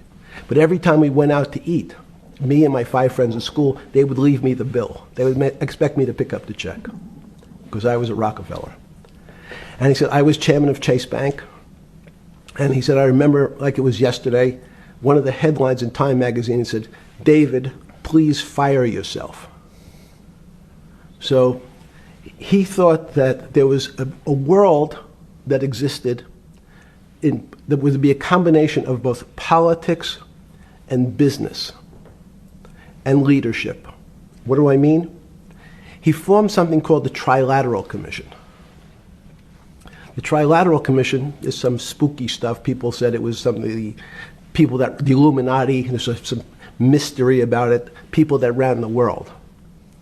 It was politicians, but David said most countries, the politicians get elected for 4 years or 8 years, separate from the royal families in England or in the Middle East. Someone's there for 4 years and then they're not there anymore. The most important people to have stability and consistency would be businessmen. So he formed this Trilateral Commission of businessmen and politicians from 3 major continents. So it was the North Americans, the Europeans, and the Asians. So he said to me, would you like to be... Okay, I just... That's an important part, right? The 3 different parts of the Trilateral Commission. It goes off of what you were saying. The North Americans... The Europeans and the Asians? The Europeans and the Asians. They didn't say Russia. Well, Russia is technically European, but... Okay, well, sure, and maybe it is. But I think that it is... whatever the Illuminati is, I think it's multifaceted. 100%, yeah. Yeah, and I think that Israel's involved, the United States is involved, I think China's involved, I think that European countries are involved, all of it. I would have to be, I don't know anything about the involvement of China and if it runs on the same system or not. Or maybe they have their own dark group over there that runs things. I don't know. Do you think? They run on the same sort of Western power structure? So David Icke, the OG conspiracy theorist, right, before Alex Jones, he has always said, and a lot of his conspiracy theories have come true, right? The Adrenochrome, the satanic rituals, all this stuff, like from these files. He has said that these world leaders are plants for the Illuminati basically everywhere around the world. Including China. China, Asia, yes, the Far East, as they used to call it. Yes. Which is, okay, that's interesting. Because that would inherently mean that there's only one group of people. But then everything, if they're all sort of controlled by one group, then that would necessarily mean that all this war and the fighting and all this stuff is just theater? Or like, what are we doing here? I mean, sacrifices. Sacrifices, okay. Like, why are we trying to get into a war with China? If they're controlled ultimately by the same people, why are we destroying? Is it just military based or what? Theater and pedestrian casualties, right? I think too, you can look at a lot of this stuff as biblical. I think that this is like evil, right? At its finest. And a lot of people, actually, I wish I had the clip, I'll find it, of Steve Bannon asking Jeffrey Epstein, "Are you the devil?" Have you seen that clip? No, he says yes. No. Let me find it. Are we not logged into? I don't think so. And it says somebody in chat saying the most powerful Chinese Shanghai group is the Shanghai Party Committee Group. They are made up of the Sassoon family, Syrian Chinese Jews. Okay, there is a museum in Shanghai about them. I don't know. I'd have to look into that a little bit more. So, okay. I think my gut feeling on this, and this isn't my space necessarily, is just that there's probably factioning of these groups. It's not all like in alignment with one another. There's people jockeying for power, and it's not like there's one command force saying that this is what we're going to follow. There's differing ideas and people trying to battle for control and power. It's a game of risk. But so I kind of look at it like it is one power, and the Illuminati tasks different countries with different tasks. I'm trying to think how to say that, right? Israel, you are the intelligence torture hub. China, you are going to roll out mass surveillance. The UK and Britain, we're going to have you start with the censorship. The United States, we're going to have you be the country of freedom, in quotes, but we're going to actually have you slowly poison and test your population with GMO food, chemtrails, fluoride and chlorine in the water, social actions like transgenderism, mass immigration, whatever it may be. We're going to run all of the propaganda through the United States. Maybe that's what the United States is for, with the Hollywood elites and the musicians. And so that's how I look at it. Interesting. Okay. Yeah, I would tend to think it's probably more decentralized than that. I just think there's too much. It doesn't quite, like, I haven't connected the dots. At least, okay, so I think in the West, like, I think people talk about the banking system. The banking system is what's running a lot of the Western countries. Like, if you don't go on this, that's kind of Federal Reserve style banking system that we're all connected in, then you're basically going to get cooed and toppled. So I think to me, that seems like kind of the string. I think each of these countries have their own power structure and government and people who run it, powerful families, whatever it might be. Mm-hmm. But I think it's ultimately tied by this money thing versus, like, I just don't think the Illuminati necessarily is like giving, North Korea any kind of thing that commands. I don't know. That's they're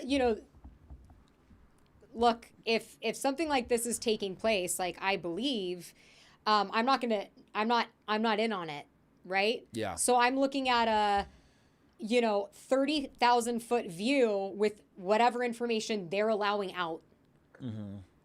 Just like back with the Wayfair stuff.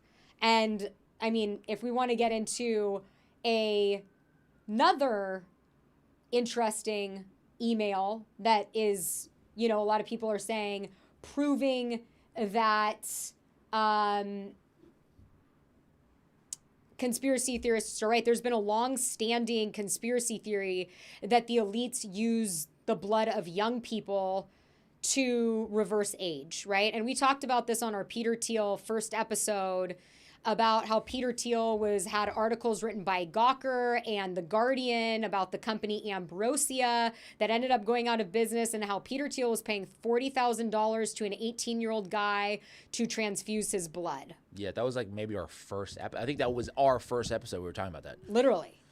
And so everybody thinks this is crazy, right? And another side of the blood that is in this conspiracy world that is, talked about openly by a lot of these Hollywood people is adrenochrome, right? So this email sparked a lot of... And adrenochrome, for those who are... So adrenochrome, for those... guys like me, what exactly is adrenochrome? So adrenochrome is a real chemical complex that is created in your blood through your adrenal system when your body is put into fight or flight. It's a chemical compound that is found in your blood.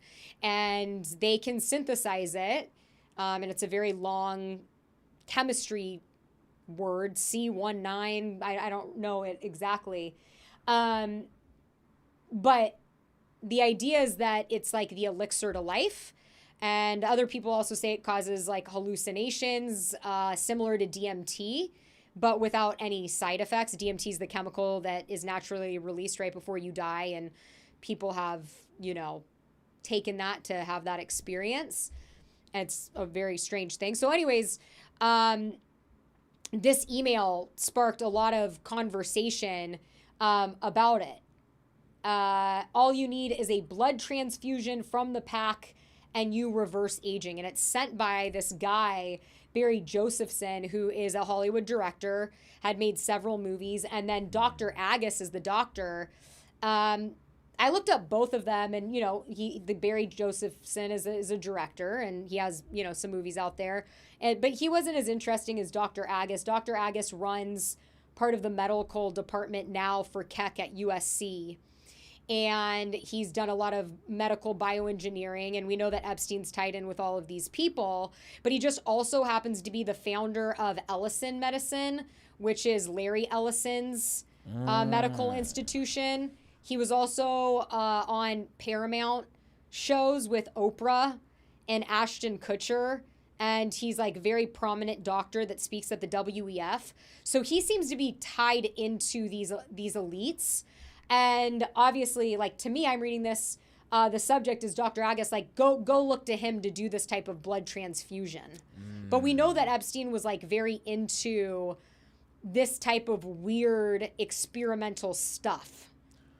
Right, based on the victims that have come forward, right? This scientific experimentation kind of thing, yeah. And Jim Caviezel, who played Jesus, but he also was in the child trafficking. Oh, Sound of Freedom. Sound of Freedom. I was thinking Jesus. Yeah, I like that. But yeah, this is what he said about adrenochrome, and then we can kind of go to one of Chrissy Teigen's many tweets about her talking about this, but... Adrenochrome, that's not true. It's C9H9NO3. This is that's the synthetic form. Chemical compound that is absolutely, this has been around in modern science since the 1930s. You can actually, there's a synthetic form and there's a regular, natural form, which is caused by torturing little kids to get their adrenaline up, essentially, and then extracting it from them. When you sit and meet, and so I brought this up a few years ago, and all of a sudden I was attacked by every media. Look it up. It's there. They absolutely went after me. And the next day, I never heard from my agency for 14 months. My lawyers let me go. My agency never called me after that, and essentially I was done. Adrenochrome, that's not true. It's C9H9NO3. And this is, by the way, this is on the Charlie Kirk show, so, you know, maybe that's why he's no longer with us either. It's just crazy when you, like, look at all of the people in the past that you were told were crazy. Like, you brought up Jesus Christ. I think he played that in Mel Gibson. This movie, and Mel Gibson, right? He was saying like Hollywood elites are doing satanic rituals and like blood sacrifices, and they were like, Mel Gibson's a crazy Nazi. Yeah, you remember that? Yeah. And then it's like Anne Hesh, Ellen DeGeneres' wife. After they broke up, she was doing a documentary on adrenochrome and the Hollywood elites and sex trafficking. And, you know, there's that very famous clip of her after her car crash being put into the ambulance, and then her body pops up and they shove her back in, and then they pronounce her dead, you know, later at the hospital. Kim Porter, P. Diddy's longtime girlfriend and wife, was writing a book. She had started doing a book tour. She had released like the first chapter. She was doing it on, you know, what was happening at the Diddy parties and, you know, the Hollywood elites and this sort of satanic ritualistic stuff. And then, you know, at 40, she got pneumonia and just happened to die. And, you know, we could go down the Corey Gamble rabbit hole. That's Kris Jenner's boyfriend, but he was the first one on scene. And, you know, Kanye said he was a CIA agent. Kanye West is another one. He started bringing stuff to light about certain countries and people and saying that, you know, they're trying to take over the world and they're doing this and they're doing that. And all of a sudden he's bipolar. And well, now he's back on his way to the wall again, or not again, but for the first time. What do you think is going on there? He's just saying I want to live a little longer, or what? I think he's a clone. Oh, okay. I do. I know you're laughing. They cloned him. Okay, yeah. No, yeah. I think that. So the Kanye we're seeing now is they've switched him out, he even said. Yeah. He even said when he was talking about a lot of this stuff, he's like, if I go away, which he did, and I come back, like it's not me. Interesting. Well, Dave Chappelle did have a code word for us at the end of his comedy special. He's like, if I say this, then you'll know I've been compromised. Yes. And we all know what that is. I don't. And that's what Kanye's now saying, yes, supposedly. So, yeah. Not supposedly. I mean, I look at Kanye and, you know, like that last letter that he did where he's like apologizing. Yeah. Insane. It's so, bizarre, and he's saying, bizarre. You know, after, you know, I got in the car accident, my brain was messed up, and like as if his genius was gone. he was a musical genius. And, you know, when you really look at the timeline, I'm actually working on like a really long, in-depth story on this that I'm in the middle of right now. But when you look at what Kanye was doing before they claimed he was bipolar and crazy, he released the album Jesus is King. It's one of my favorite albums. And I've been listening to it a lot lately. And it is filled with Bible verses. And he was on the Joel Osteen, the biggest pastor of the world platform, performing this album, right? Where he's declaring that Jesus is king and all knees will bow to Jesus.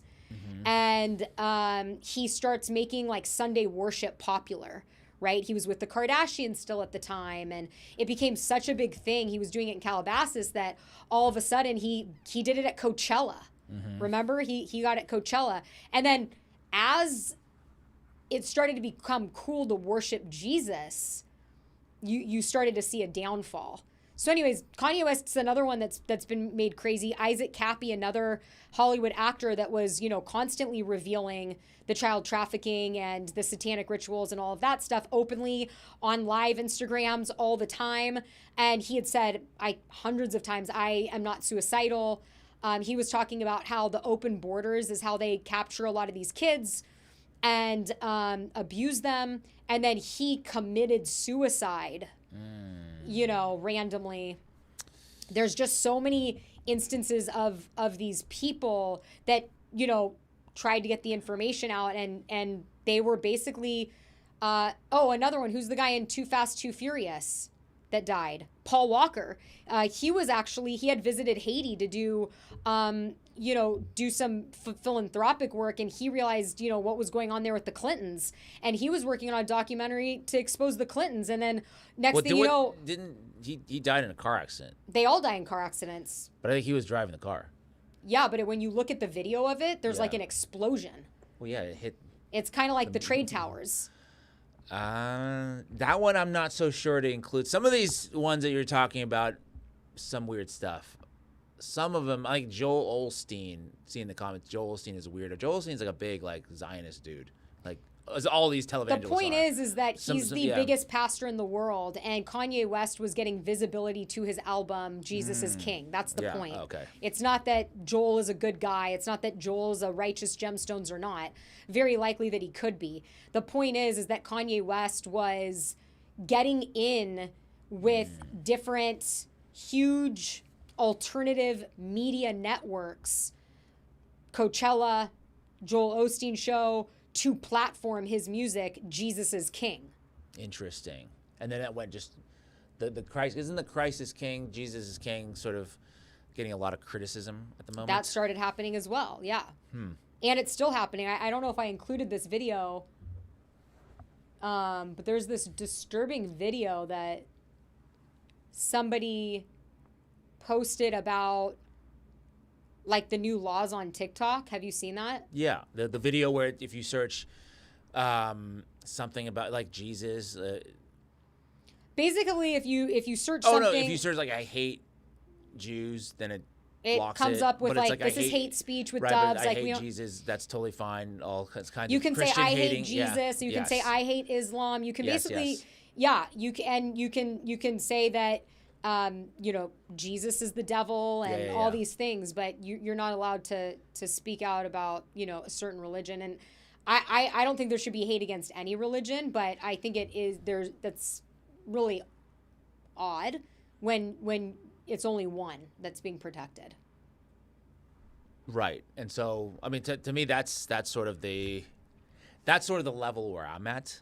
You know what I'm saying? It's like, what's going on there? I think there's the stuff that we covered a lot today is, like, I think beyond my regular scope of things that I cover. Cause, like, I will fully say I'm not a conspiracy theorist guy. I don't, that's not like my bread and butter work.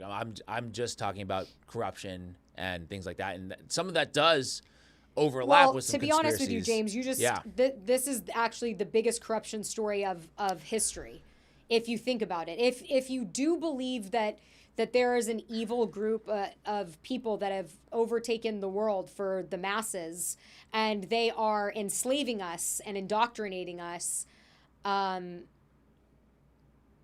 Yes. So I mean, my job is to lead people to you. You know, it's like don't do that. Don't do that. But I haven't even gotten into the crazy shit on this episode. But I want to. Okay. Well, let's get back to the Chrissy Teigen Adrenochrome tweet. Just to like bring everybody back. Johnny and I are on our way to the hashtag Hollydale. Karyna is serving a nice 4-year-old cheese pizza with adrenochrome. And of course, they added the pizza emoji, the wine glass, and the eye. And you know, that's the Illuminati sign, right? That's on our dollar bill in the middle of the pyramid. And yeah. But I don't know the implications of the wine and the eye and the pizza. What's the wine mean? I don't know, blood maybe. Just like in the Catholic Church, they drink the blood of Christ and it's symbolized as wine. Yeah. I'm guessing. And how does she explain this? She's just like, I was fucking around or what? She has, you've seen, I'm sure I've seen a lot of the compilation, but like nobody's ever asked her about this. Oh, she's just like, I was just joking around. Right, that's what they say, right? Yeah. Or like Ellen DeGeneres, they moved to, England in the outskirts. I don't know. It's very strange though. Yeah. Like, it's just very weird. It's very bizarre. And it's brazen. It's brazen. It is very, well, they are very brazen with this kind of thing. That is true. But then if you talk about it in a serious way, then you get canceled.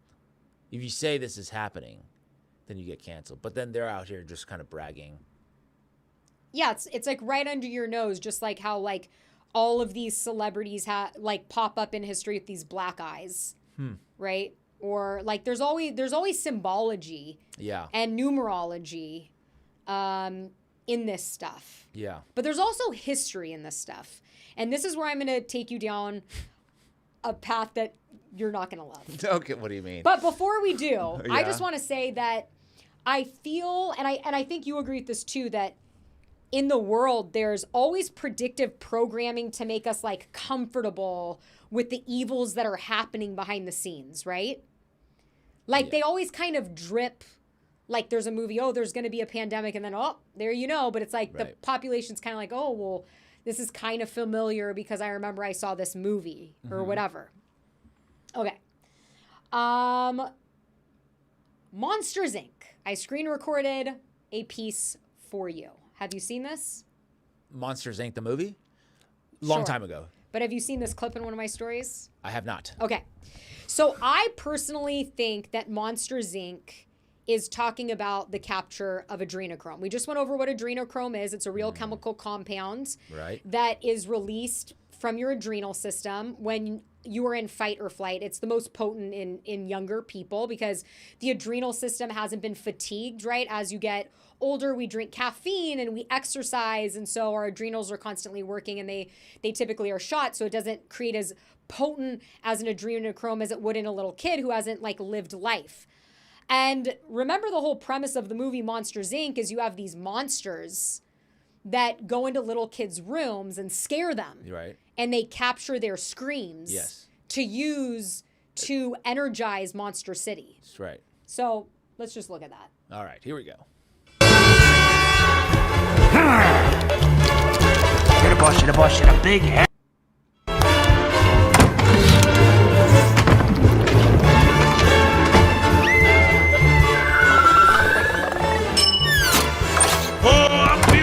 Today, Mikey.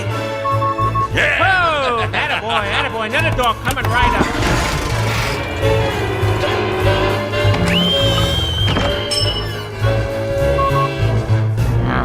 You're still behind, Randall. Maybe I should realign the screen intake valve. Just get me another door. The door, yes, door.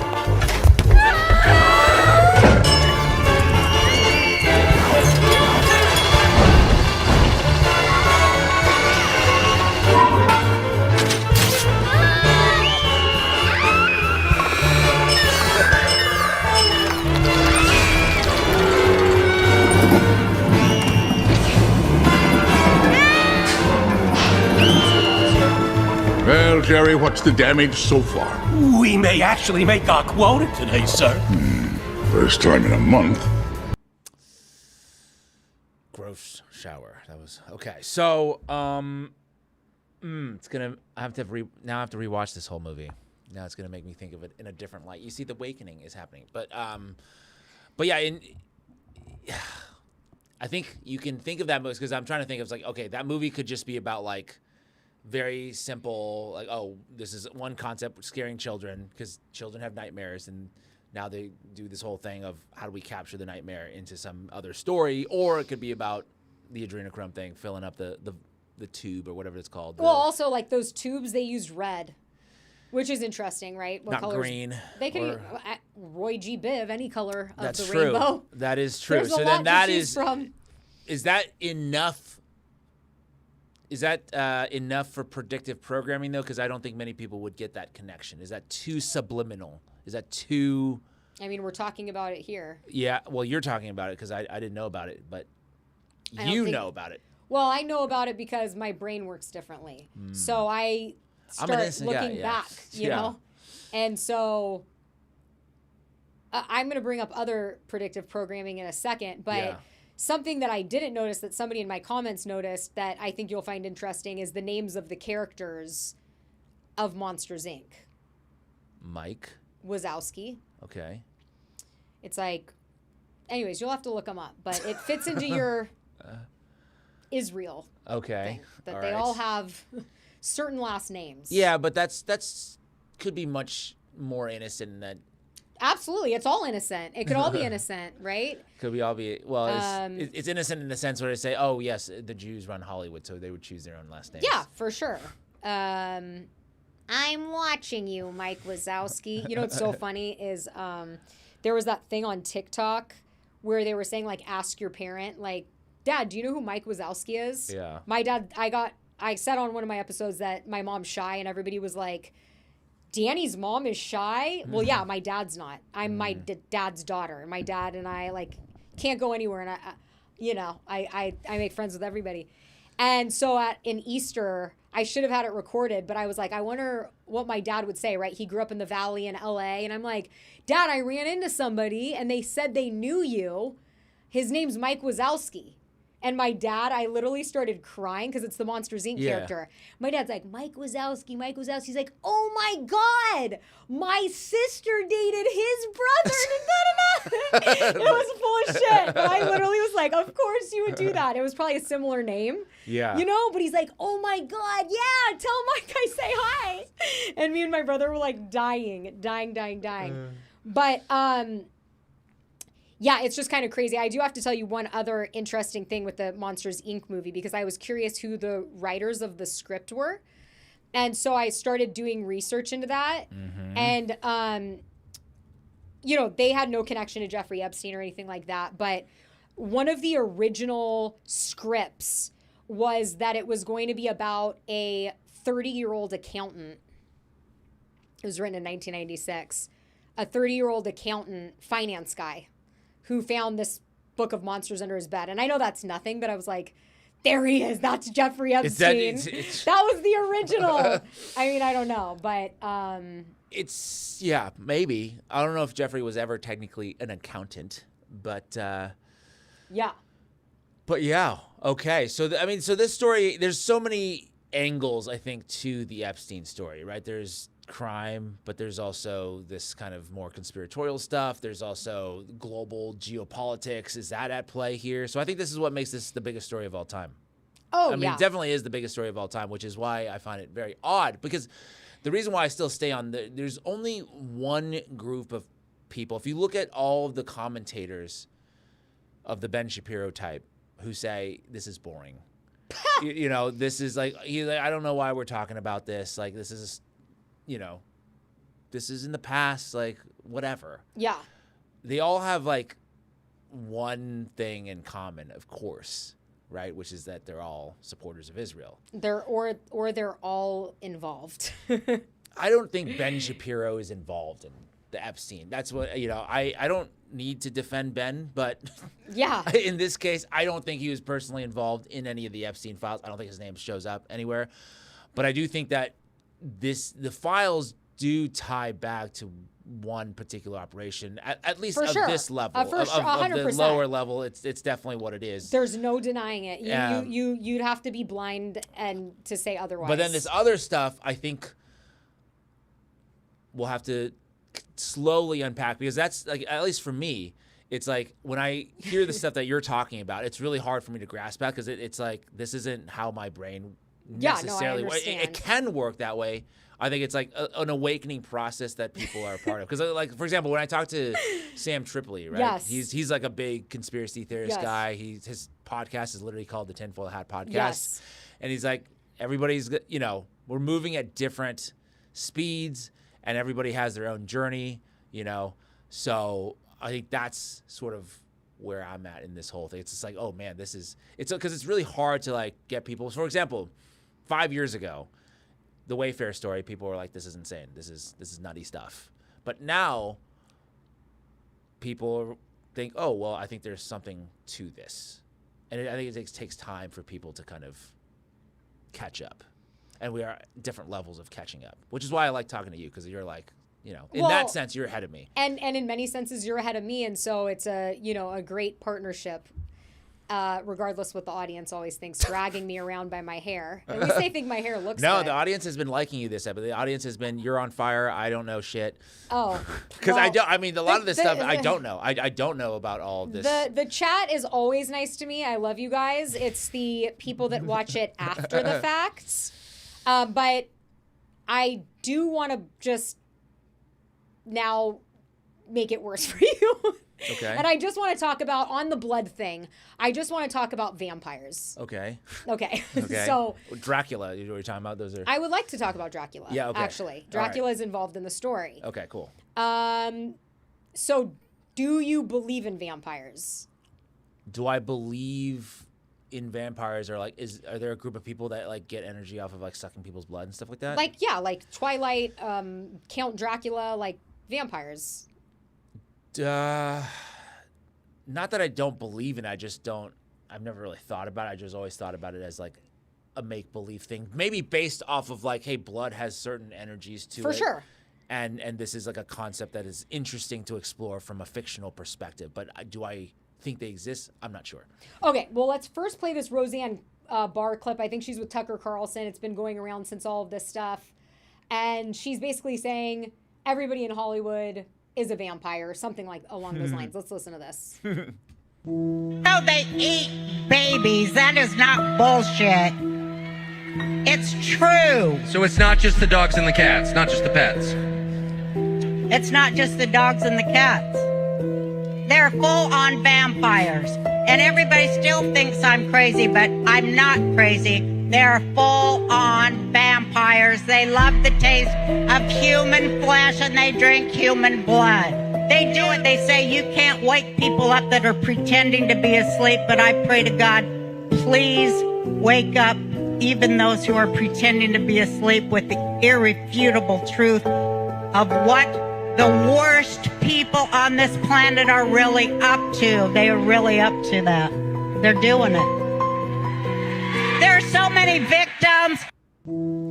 Okay, I watched this and I couldn't help but think, is that my future? Roseanne Barr. Me?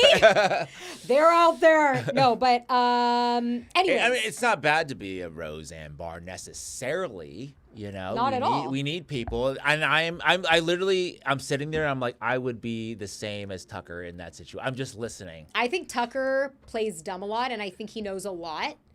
I don't know if he's involved, like we've talked about before, but he's said enough for me to catch on that he's very aware of a lot of conspiracy theories, just solely on the basis that he believes we're in a spiritual war and that there's dark entities at play. And this is, anyways. Well, I think Tucker is going to let other people do the talking in a lot of these situations that he's covering. He would rather have the guest say these things, and then he kind of just nods along. It's like, okay, yeah, that makes sense. That doesn't make sense. Which is, I think, how I also process. It's like, let me just let the facts, let me let the other person do, tell me what they think, and then I will process that information. I do think Tucker plays dumb a lot of times. I think he knows a lot, but I think his style is more of, let me just sit back and I think we all do that in watch. this business a little bit on certain topics, to be honest. Yeah. Because maybe we don't want to be involved in certain conversations, or we're trying to progress a interview or a conversation, and so you play like, the other side. But back to the vampires. Okay. Let's talk about Bram Stoker's book Dracula, right? Okay. Dracula is like the most famous. It's the fictional character. I've never read, but yeah, I've never read Dracula. Just for okay, but that's I only like know how like clips of Dracula from the old movie and things, and then the cartoon, whatever. Okay, so I think this is gonna blow your mind, and you actually probably already know this. Maybe you already know this, but Dracula is based off of Vlad the Impaler. How do you say that? He was the prince in Romania, and Vlad the Impaler, right? And he was known as being this like torturous prince, who would impale people, and that's like how he made people afraid. Okay. And his father was in this group of knights called the Order of the Dragon, and they gave out these knight names, and their family's name was Draculae. And this is a royal family. And so Vlad is who Dracula is based off of because of that last name. This is how it all came to be. And you probably know this, but maybe not, that King Charles is related to Vlad. No, I did not know this. And the royal family. Okay. So the royal family is connected to, through marriage, Vlad the Impaler, and which I'm not shocked by, because aren't these like royal families? Didn't they all like intermarry one another back in the days to form alliances and shit like that? Yes, but this is where the conspiracy theories that like the royal family are vampires or reptilians, you hear all these conspiracy theories. It's based off of this information. And where did do I not have access to this article? Well, anyways, it's Transylvania is a real place. People don't realize that. Transylvania is like the vampire capital, right? Yeah. That's even what Stoker wrote in the book Dracula, and it's in Romania, and King Charles owns many properties in Transylvania and is known for just like being so obsessed with it, and he visits there all the time. And it's just interesting when you think about vampires. You know how everybody in different civilizations has recorded the Great Flood? Like Noah, right? With the ark. There's all these stories. Like China has the story, and Egypt, and all around the world. And everybody's like, how is that possible that it's the same story? How did everybody have, record the Great Flood? Maybe there was just a great flood that everybody experienced. Right, but everybody says, it's figurative in the Bible. Like, this great flood didn't happen. But then you look, archaeologists say that they can prove it. And, well, it's similar with vampires. People don't realize that they just had different names. Stoker was the one that gave the name vampire when he wrote Dracula. But before then, in ancient civilizations around the world, Mesopotamia called them Lamushta. China called them Jiangxi. These were all the names for vampires. The Philippines, Aswang. Africa, Asasabamsam. And this goes back Mesopotamia times. You're talking 900, way before Dracula was written. I just find it interesting that all of these different civilizations around the world have the same stories. Of course, they're called folklore of these people that are often described as people that didn't die properly, or they weren't buried properly, that would drain the blood, or like the Chinese Jiangxi, the qi, the life source from people. They would look at night, and then they all have the same kryptonite, right? Weirdly. So it's like Sunlight is one of them. Garlic is one of them. holding up a mirror. They don't like to see the reflection. So that's specific to the Chinese culture. And so it's just weird, all those similarities. And I just think that we just don't know so much. And it's possible that there's vampires among us. I think it's possible that there. I mean, I think it's based on real stuff. All this stuff is like usually based in some sort of facts.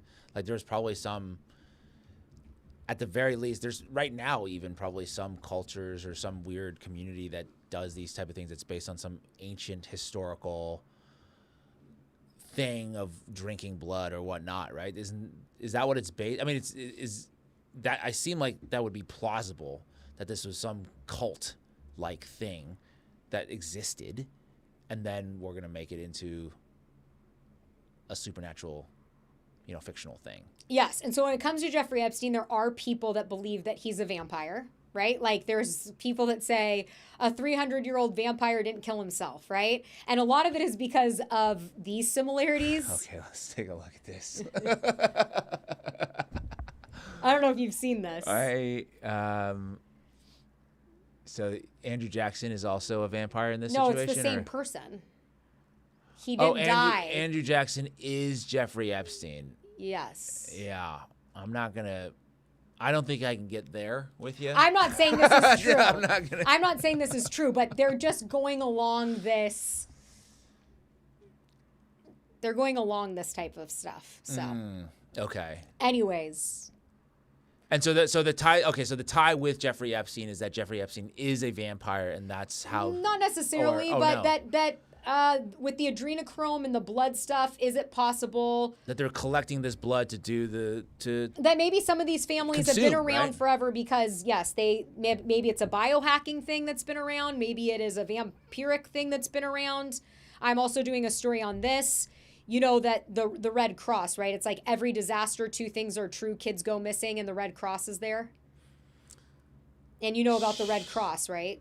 Well, the Red Cross is a humanitarian organization that I assume has some blood collection. Well, they're funded by the Rothschilds. Oh, you're talking about that. Okay. So anyways, there's just like a lot of that stuff, yeah. Where you're like, oh, you know, who knows? Who knows? I definitely don't, know anything. Well, it seems like you know a lot, actually. I mean, you've done a lot of this is what? When did you say your awakening was? Around which year you would say, like 2018, 2017? It depends what topic. Everybody had their own entry level. Right. My entry level was 2012. 2012. Wow. So, so you're a seasoned veteran of this. Yes, but mine started with food. Okay, so so I got to food, 3 years ago, like post-COVID. I'm like, oh, there's something wrong with the food system. Yes. And you got there in 2012. 2012. Okay, so that's a decade. I'm a decade behind. Well, and advanced in some ways. But yeah, I just was like, I knew food was making me sick, and I changed, everything, and I started doing research, and I realized what criminal organization Big Pharma was. Yeah. And I was an insurance broker at the time, so I also had my own perspective on everything. And so anyways, and then I started digging through different rabbit holes, and I joked last week, I had ADD and was never really paying attention in class. By the way, I would just like to say for the record, yes, I took Adderall in college, but believe it or not, with my high energy, I'm not on Adderall and proudly have not been for over a decade. And it actually did the opposite to me, Adderall. It suppressed my personality. And I only wanted to be in front of a computer typing. Yeah. But anyways, I started going down all sorts of rabbit holes, and I was joking last week, I wasn't indoctrinated because I didn't pay attention in class. I think it worked to my favor, but just would run into different people and talk to them and learn a lot of naturopaths and what they understood about cancer and different remedies, and then you just start thinking, well, if this is a lie, then what else is? I'm with you there, because once you start one lie, it's like, okay, maybe some other ones are not true either. Yes. And I think for me, it's like, okay, I maybe because I'm just a normal guy, so it's like, okay, if this stuff gets too crazy, I can't really fully understand it. The stuff that I'm into is still of like, okay, this is corruption. This is the pharmaceutical companies wanting to make as much money as possible. So therefore they're making decisions that are harming people's healths for whatever reason. You know, you want people to live longer, not necessarily healthier. You just need them to live longer so they have more time to buy your products. And that's the kind of, I think, the thinking that I can grasp. And then when it gets to like, okay, Jeffrey Epstein is Andrew Jackson. Well, that was more of a joke. That was more of like to end you with like a laugh, right? Because it's like I took you through vampire history, and so then I wanted to be like, dun dun dun. You know, that's a nice conclusion. So, I mean, all in all, though, the Epstein files is a very serious thing. It should be a very serious thing in a lot of ways because a lot of humans were harmed through this entire operation. A lot of people didn't do anything about it, were complicit. And big shout out. Okay, the reason why we have all those files to look at today is because of the efforts of Thomas Massie and Ro Khanna. Them two coming together for bipartisan legislation to release the files, to rally the survivors, to make this a vote that everybody else in Congress had to take, because you do not want to be on the wrong side of saying, oh, no, I'm voting against the disclosure of information that would put, you know, criminals in jail. So big shout out to those two guys for making it happen. Because without it, and they, you know, then it goes to show this is a party as well, right? One is, you know, kind of a liberal, progressive Democrat. Another is pretty conservative, libertarian guy who's getting he got a lot of shit by Trump today. Trump called him a moron today, I think. Trump is after him, and I think the people that voted for Trump, like myself, that were independent, love Massie. I think that the more money that goes against Massie, the more likely it is that he's going to win. I think people recognize him as somebody that wants to do good for the people. And, I think that all of the politics stuff is bullshit, and it's a big distraction from like what we're talking about, right? Because it's not left versus right. It's the elites versus us. 100%, yes. And so I think his election, I think it will be a bellwether to see if you can truly work on behalf of the people and get reelected. Because in the past, what's happened is you get somebody good, you get somebody fighting, they either get compromised or they get run out of office by, you know, somebody putting in $50 million into the race to buy the election. So we'll see if he's able to survive. If he is, I think that's could be considered a good sign. Oh, because 100%. that means you can beat out, you know, what is it, 10, 20, I don't know I think his race will be the most funded congressional race of the cycle. Yeah, we should like start campaigning for him because although I know you said you would never do that unless you were paid, but I think it's so important and pivotal in our time that he wins. And also when I say like the sides are us versus the elites, I think you can also say that's the same thing as good versus evil. When you look at this information, and I've said forever, I believe there's a spiritual war going on and it's good versus evil. Whichever way, you want to be on side good. These elites, these Hollywood elites, these business elites, right? You said there was one academic guy that was like, no, I'm not meeting with a pedophile. Like, if you were but like you decided to be on team evil. Like, there's the saying, if you know better, you do better. And the people that know better and didn't do better, like they made that decision. That's on them. Right. Because they made the decision of, oh, well, this guy could probably get me funding for my project, get me a grant or whatever to forward my research. So it's worth it to associate with this guy. That's sort of the Bill Gates explanation of everything. Is like, oh, I thought this would be good for the Africans or, you know, whatnot, for the projects that he was trying to do over there. And he said, oh, well, I should have thought about, you know, the morals of it. I mean, it's rich coming from Bill Gates, but yeah. Did you see it's like a conspiracy theory joke meme that said, when you think about Bill Gates wanting to slip Melinda antibiotics secretly, and you realize he was trying to plan a pandemic, was he trying to secretly give her the antibiotics? Like, you need to get this shot. But she has come out since all of that. Yeah. And he's coming out and he's saying it's all bullshit. Yeah, he is. And she's basically confirming without confirming, no, it's not. Did you see that clip? I did, yeah. Melinda, she basically said he'll have to answer for this. you know. But she said how sad she is. Right. And she didn't say yes or no. She kind of was like, this is not my dealio anymore. I had to remove myself from the situation. Do we want to play that? Yeah, we can play it. It's that Bill Gates had additional affairs and that he tried to get medication to treat a sexually transmitted infection and that he was going to give you the medicine without you knowing. His representative has said all of this is false. It is not on you to have to respond to the details of that alleged behavior. I'm going to ask you anyways. But I wonder what your dominant emotion is when you read these news articles with these details. Sad. Just unbelievable sadness. Unbelievable sadness, right? And again, I'm able to take my own sadness and look at those young girls and say, my God, how did that happen to those girls, right? And so for me, it's just sadness for, you know, I left my marriage. I had to leave my marriage. I wanted to leave my marriage. I had to leave I felt I needed to eventually leave the foundation. So it's just sad.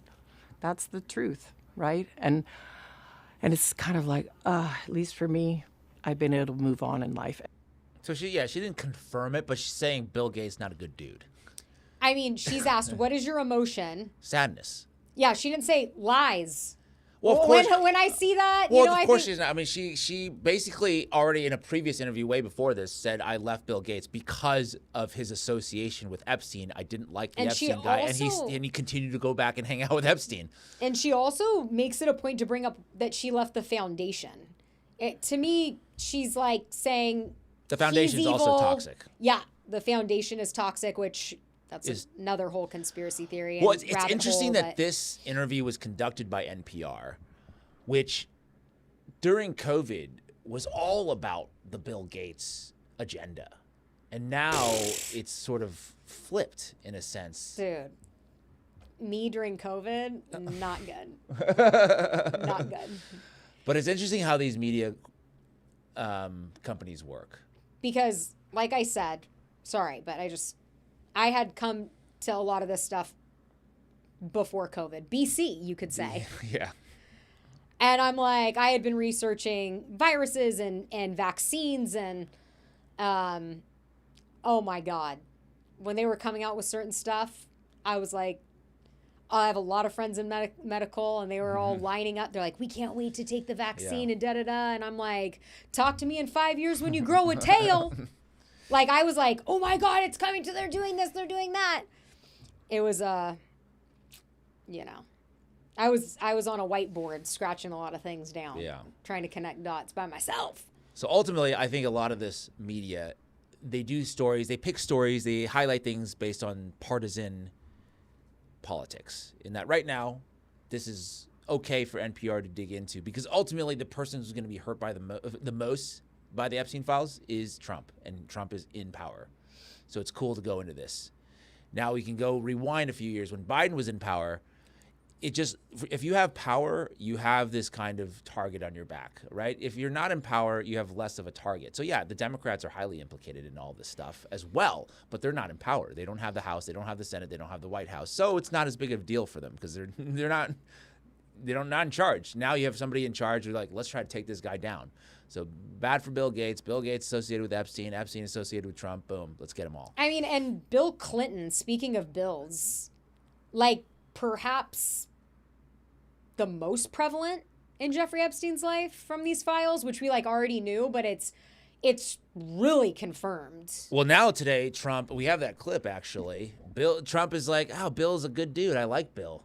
What? Yeah, do you see? It's literally from today. If you go to, this is down, way down there, 25. The one that says, I like when you highlight it because it makes it easier. Yeah, there you go. I should do that. Okay.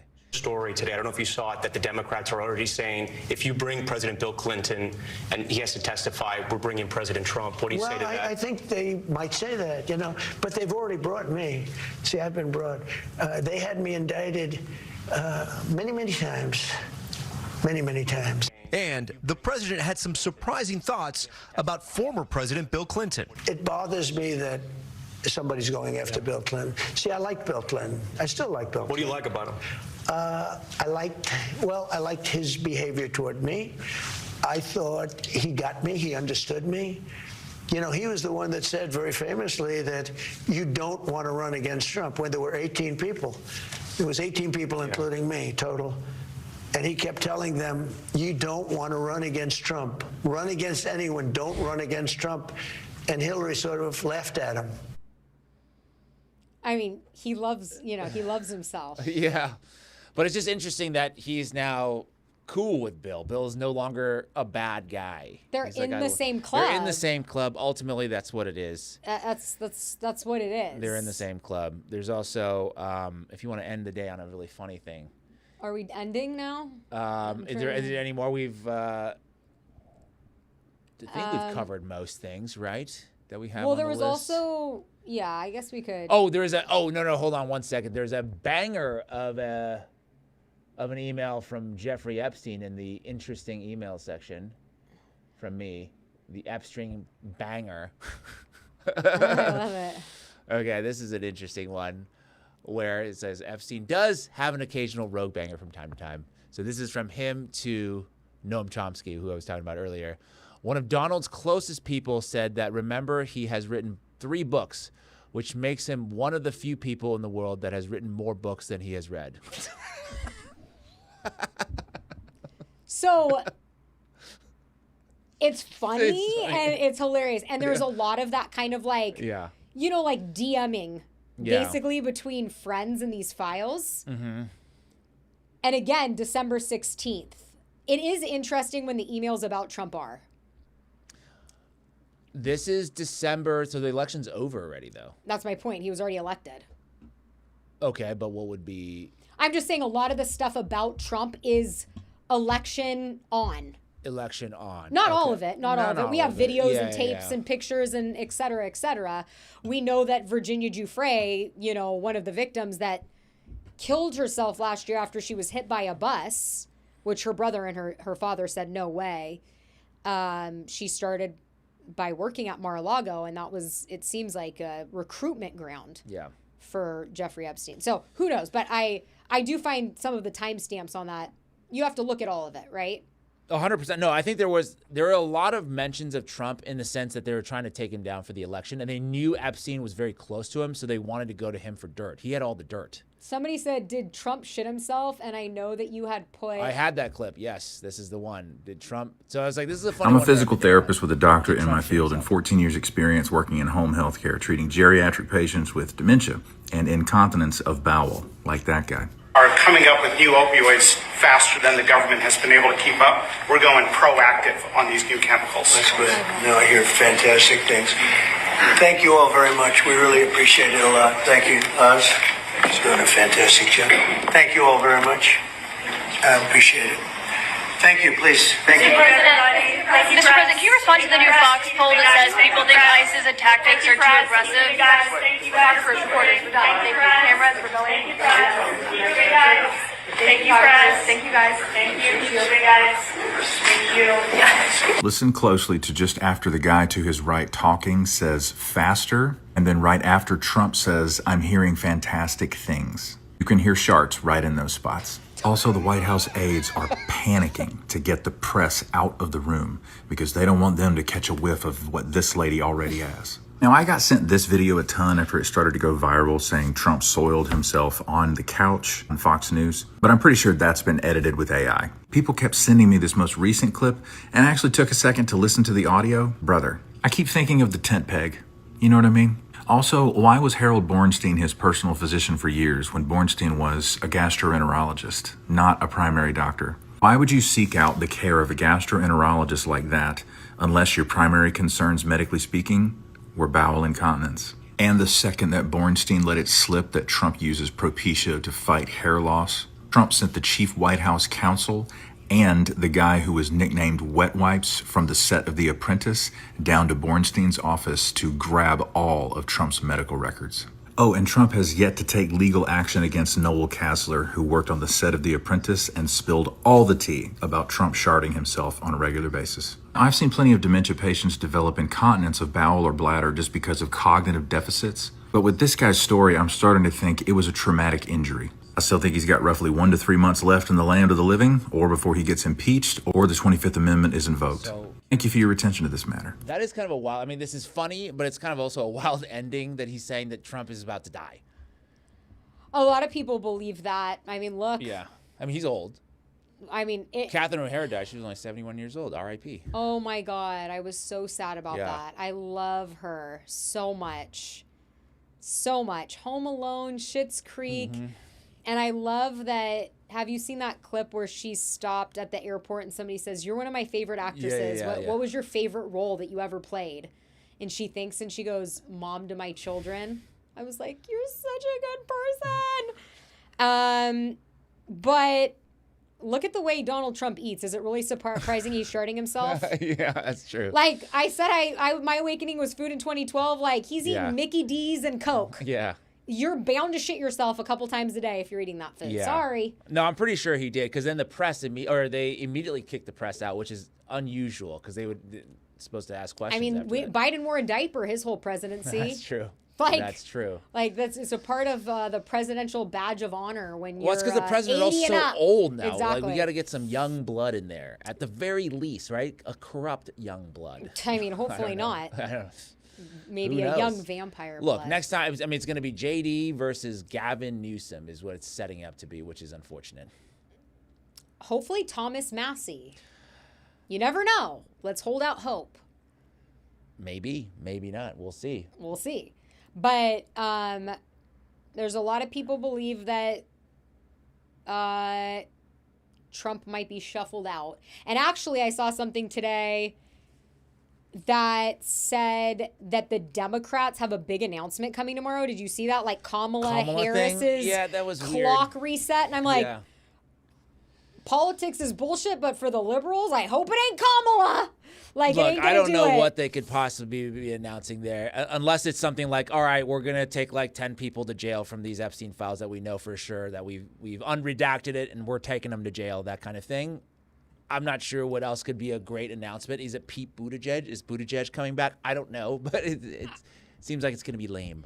Yeah, I don't know, but it'll be interesting to see. Yes. Anyways, If hope he you get. doesn't die, maybe he's getting some blood transfusions. Well, Or maybe his blood transfusions is what's making him shard. I don't know the side effects of blood transfusions. I don't either, but we can't rule anything out But at it's this point. probably the more likely the chicken nuggets. I mean, right at that age. But anyways, hope you guys enjoyed this chicken deep nuggets dive. and adrenochrome. Yes, good job, Dani, coming through with the decade of research. No. No. She's been preparing for this for a decade, because this is. No. I mean, ultimately, no, you don't think this is kind of like the culmination of a decade of work that you've kind of amassed? Decade on this specific subject? Maybe no, not this specifics, but like it takes a long time. I mean, you can't just like walk off the street and like be this, you can't have all this knowledge. I feel like I have very little, but thank you. But I am interested in it. So sometimes we talk about stuff that it's like school, right? Yeah. Well, you hate school. Well, you hate school. I always wanted to be a teacher growing up, though. So. And that's what you're doing right now. Anyways, thank you guys for tuning in today. Thank you to the Patreon members for supporting the show. Let us know what you think about this. Down below. Bye, guys.